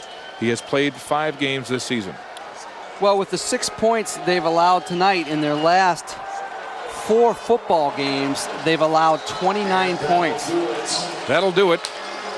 As the clock ticks to 0, Damon Allen clutching the ball in which he set the record tonight here at Ivor Wynn. He'll never forget Labor Day 2006. Allen moving to the top of a class field of quarterbacks in pro football as the Argos win 4 in a row and extend the Ticat losing streak to 4 games with a big win here tonight. Well, like the old school report cards, the effort was better, but the achievement wasn't from the Hamilton Tiger Cats. Another bad loss at home. Earlier on in the game, Corey Holmes was running away with this award, but there it is. The obvious winner, Damon Allen, on that 29-yard shovel pass to Arlen Bruce, the touchdown that broke Warren Moon's record for most yards by a professional quarterback. Well, Hamilton regains the story, and Sean, some big questions they're going to have to answer. First of all, 4 times in the last 2 games in short yardage, 3rd down, they can't get it. Well, like you said, Elliot, A for effort, but unfortunately you don't get 2 points for A's in this particular game.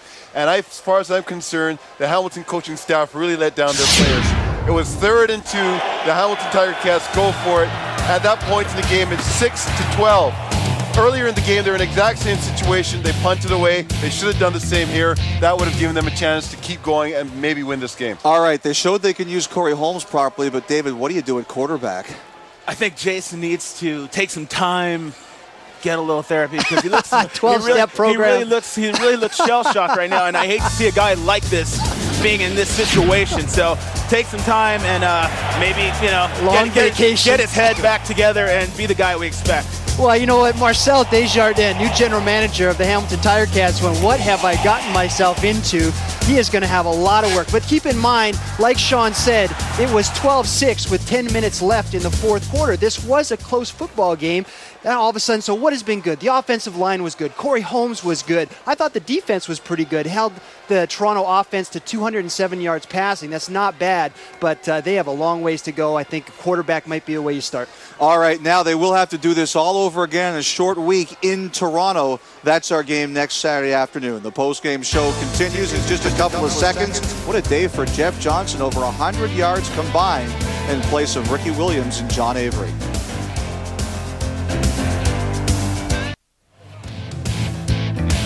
He should be smiling. He's the #1 passer in the history of professional football, and more importantly to him, his team did it in a win. Here's what we're looking forward to in the next week. Calgary and Edmonton short week, 3 days off before the next game Friday night on TSN. Saturday afternoon, it's the track and field, the Berlin Golden League here on CBC. A $1 million prize at stake. And then after that, the pregame show from Toronto, 2:30 Eastern, 11:30 a.m. Pacific.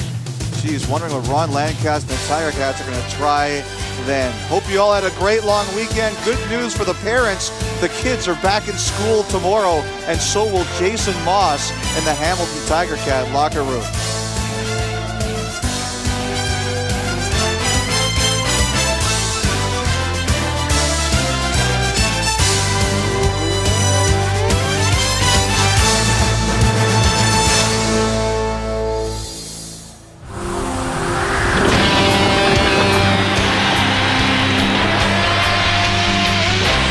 CBC Sports, Canada's Olympic network. Home of the champions.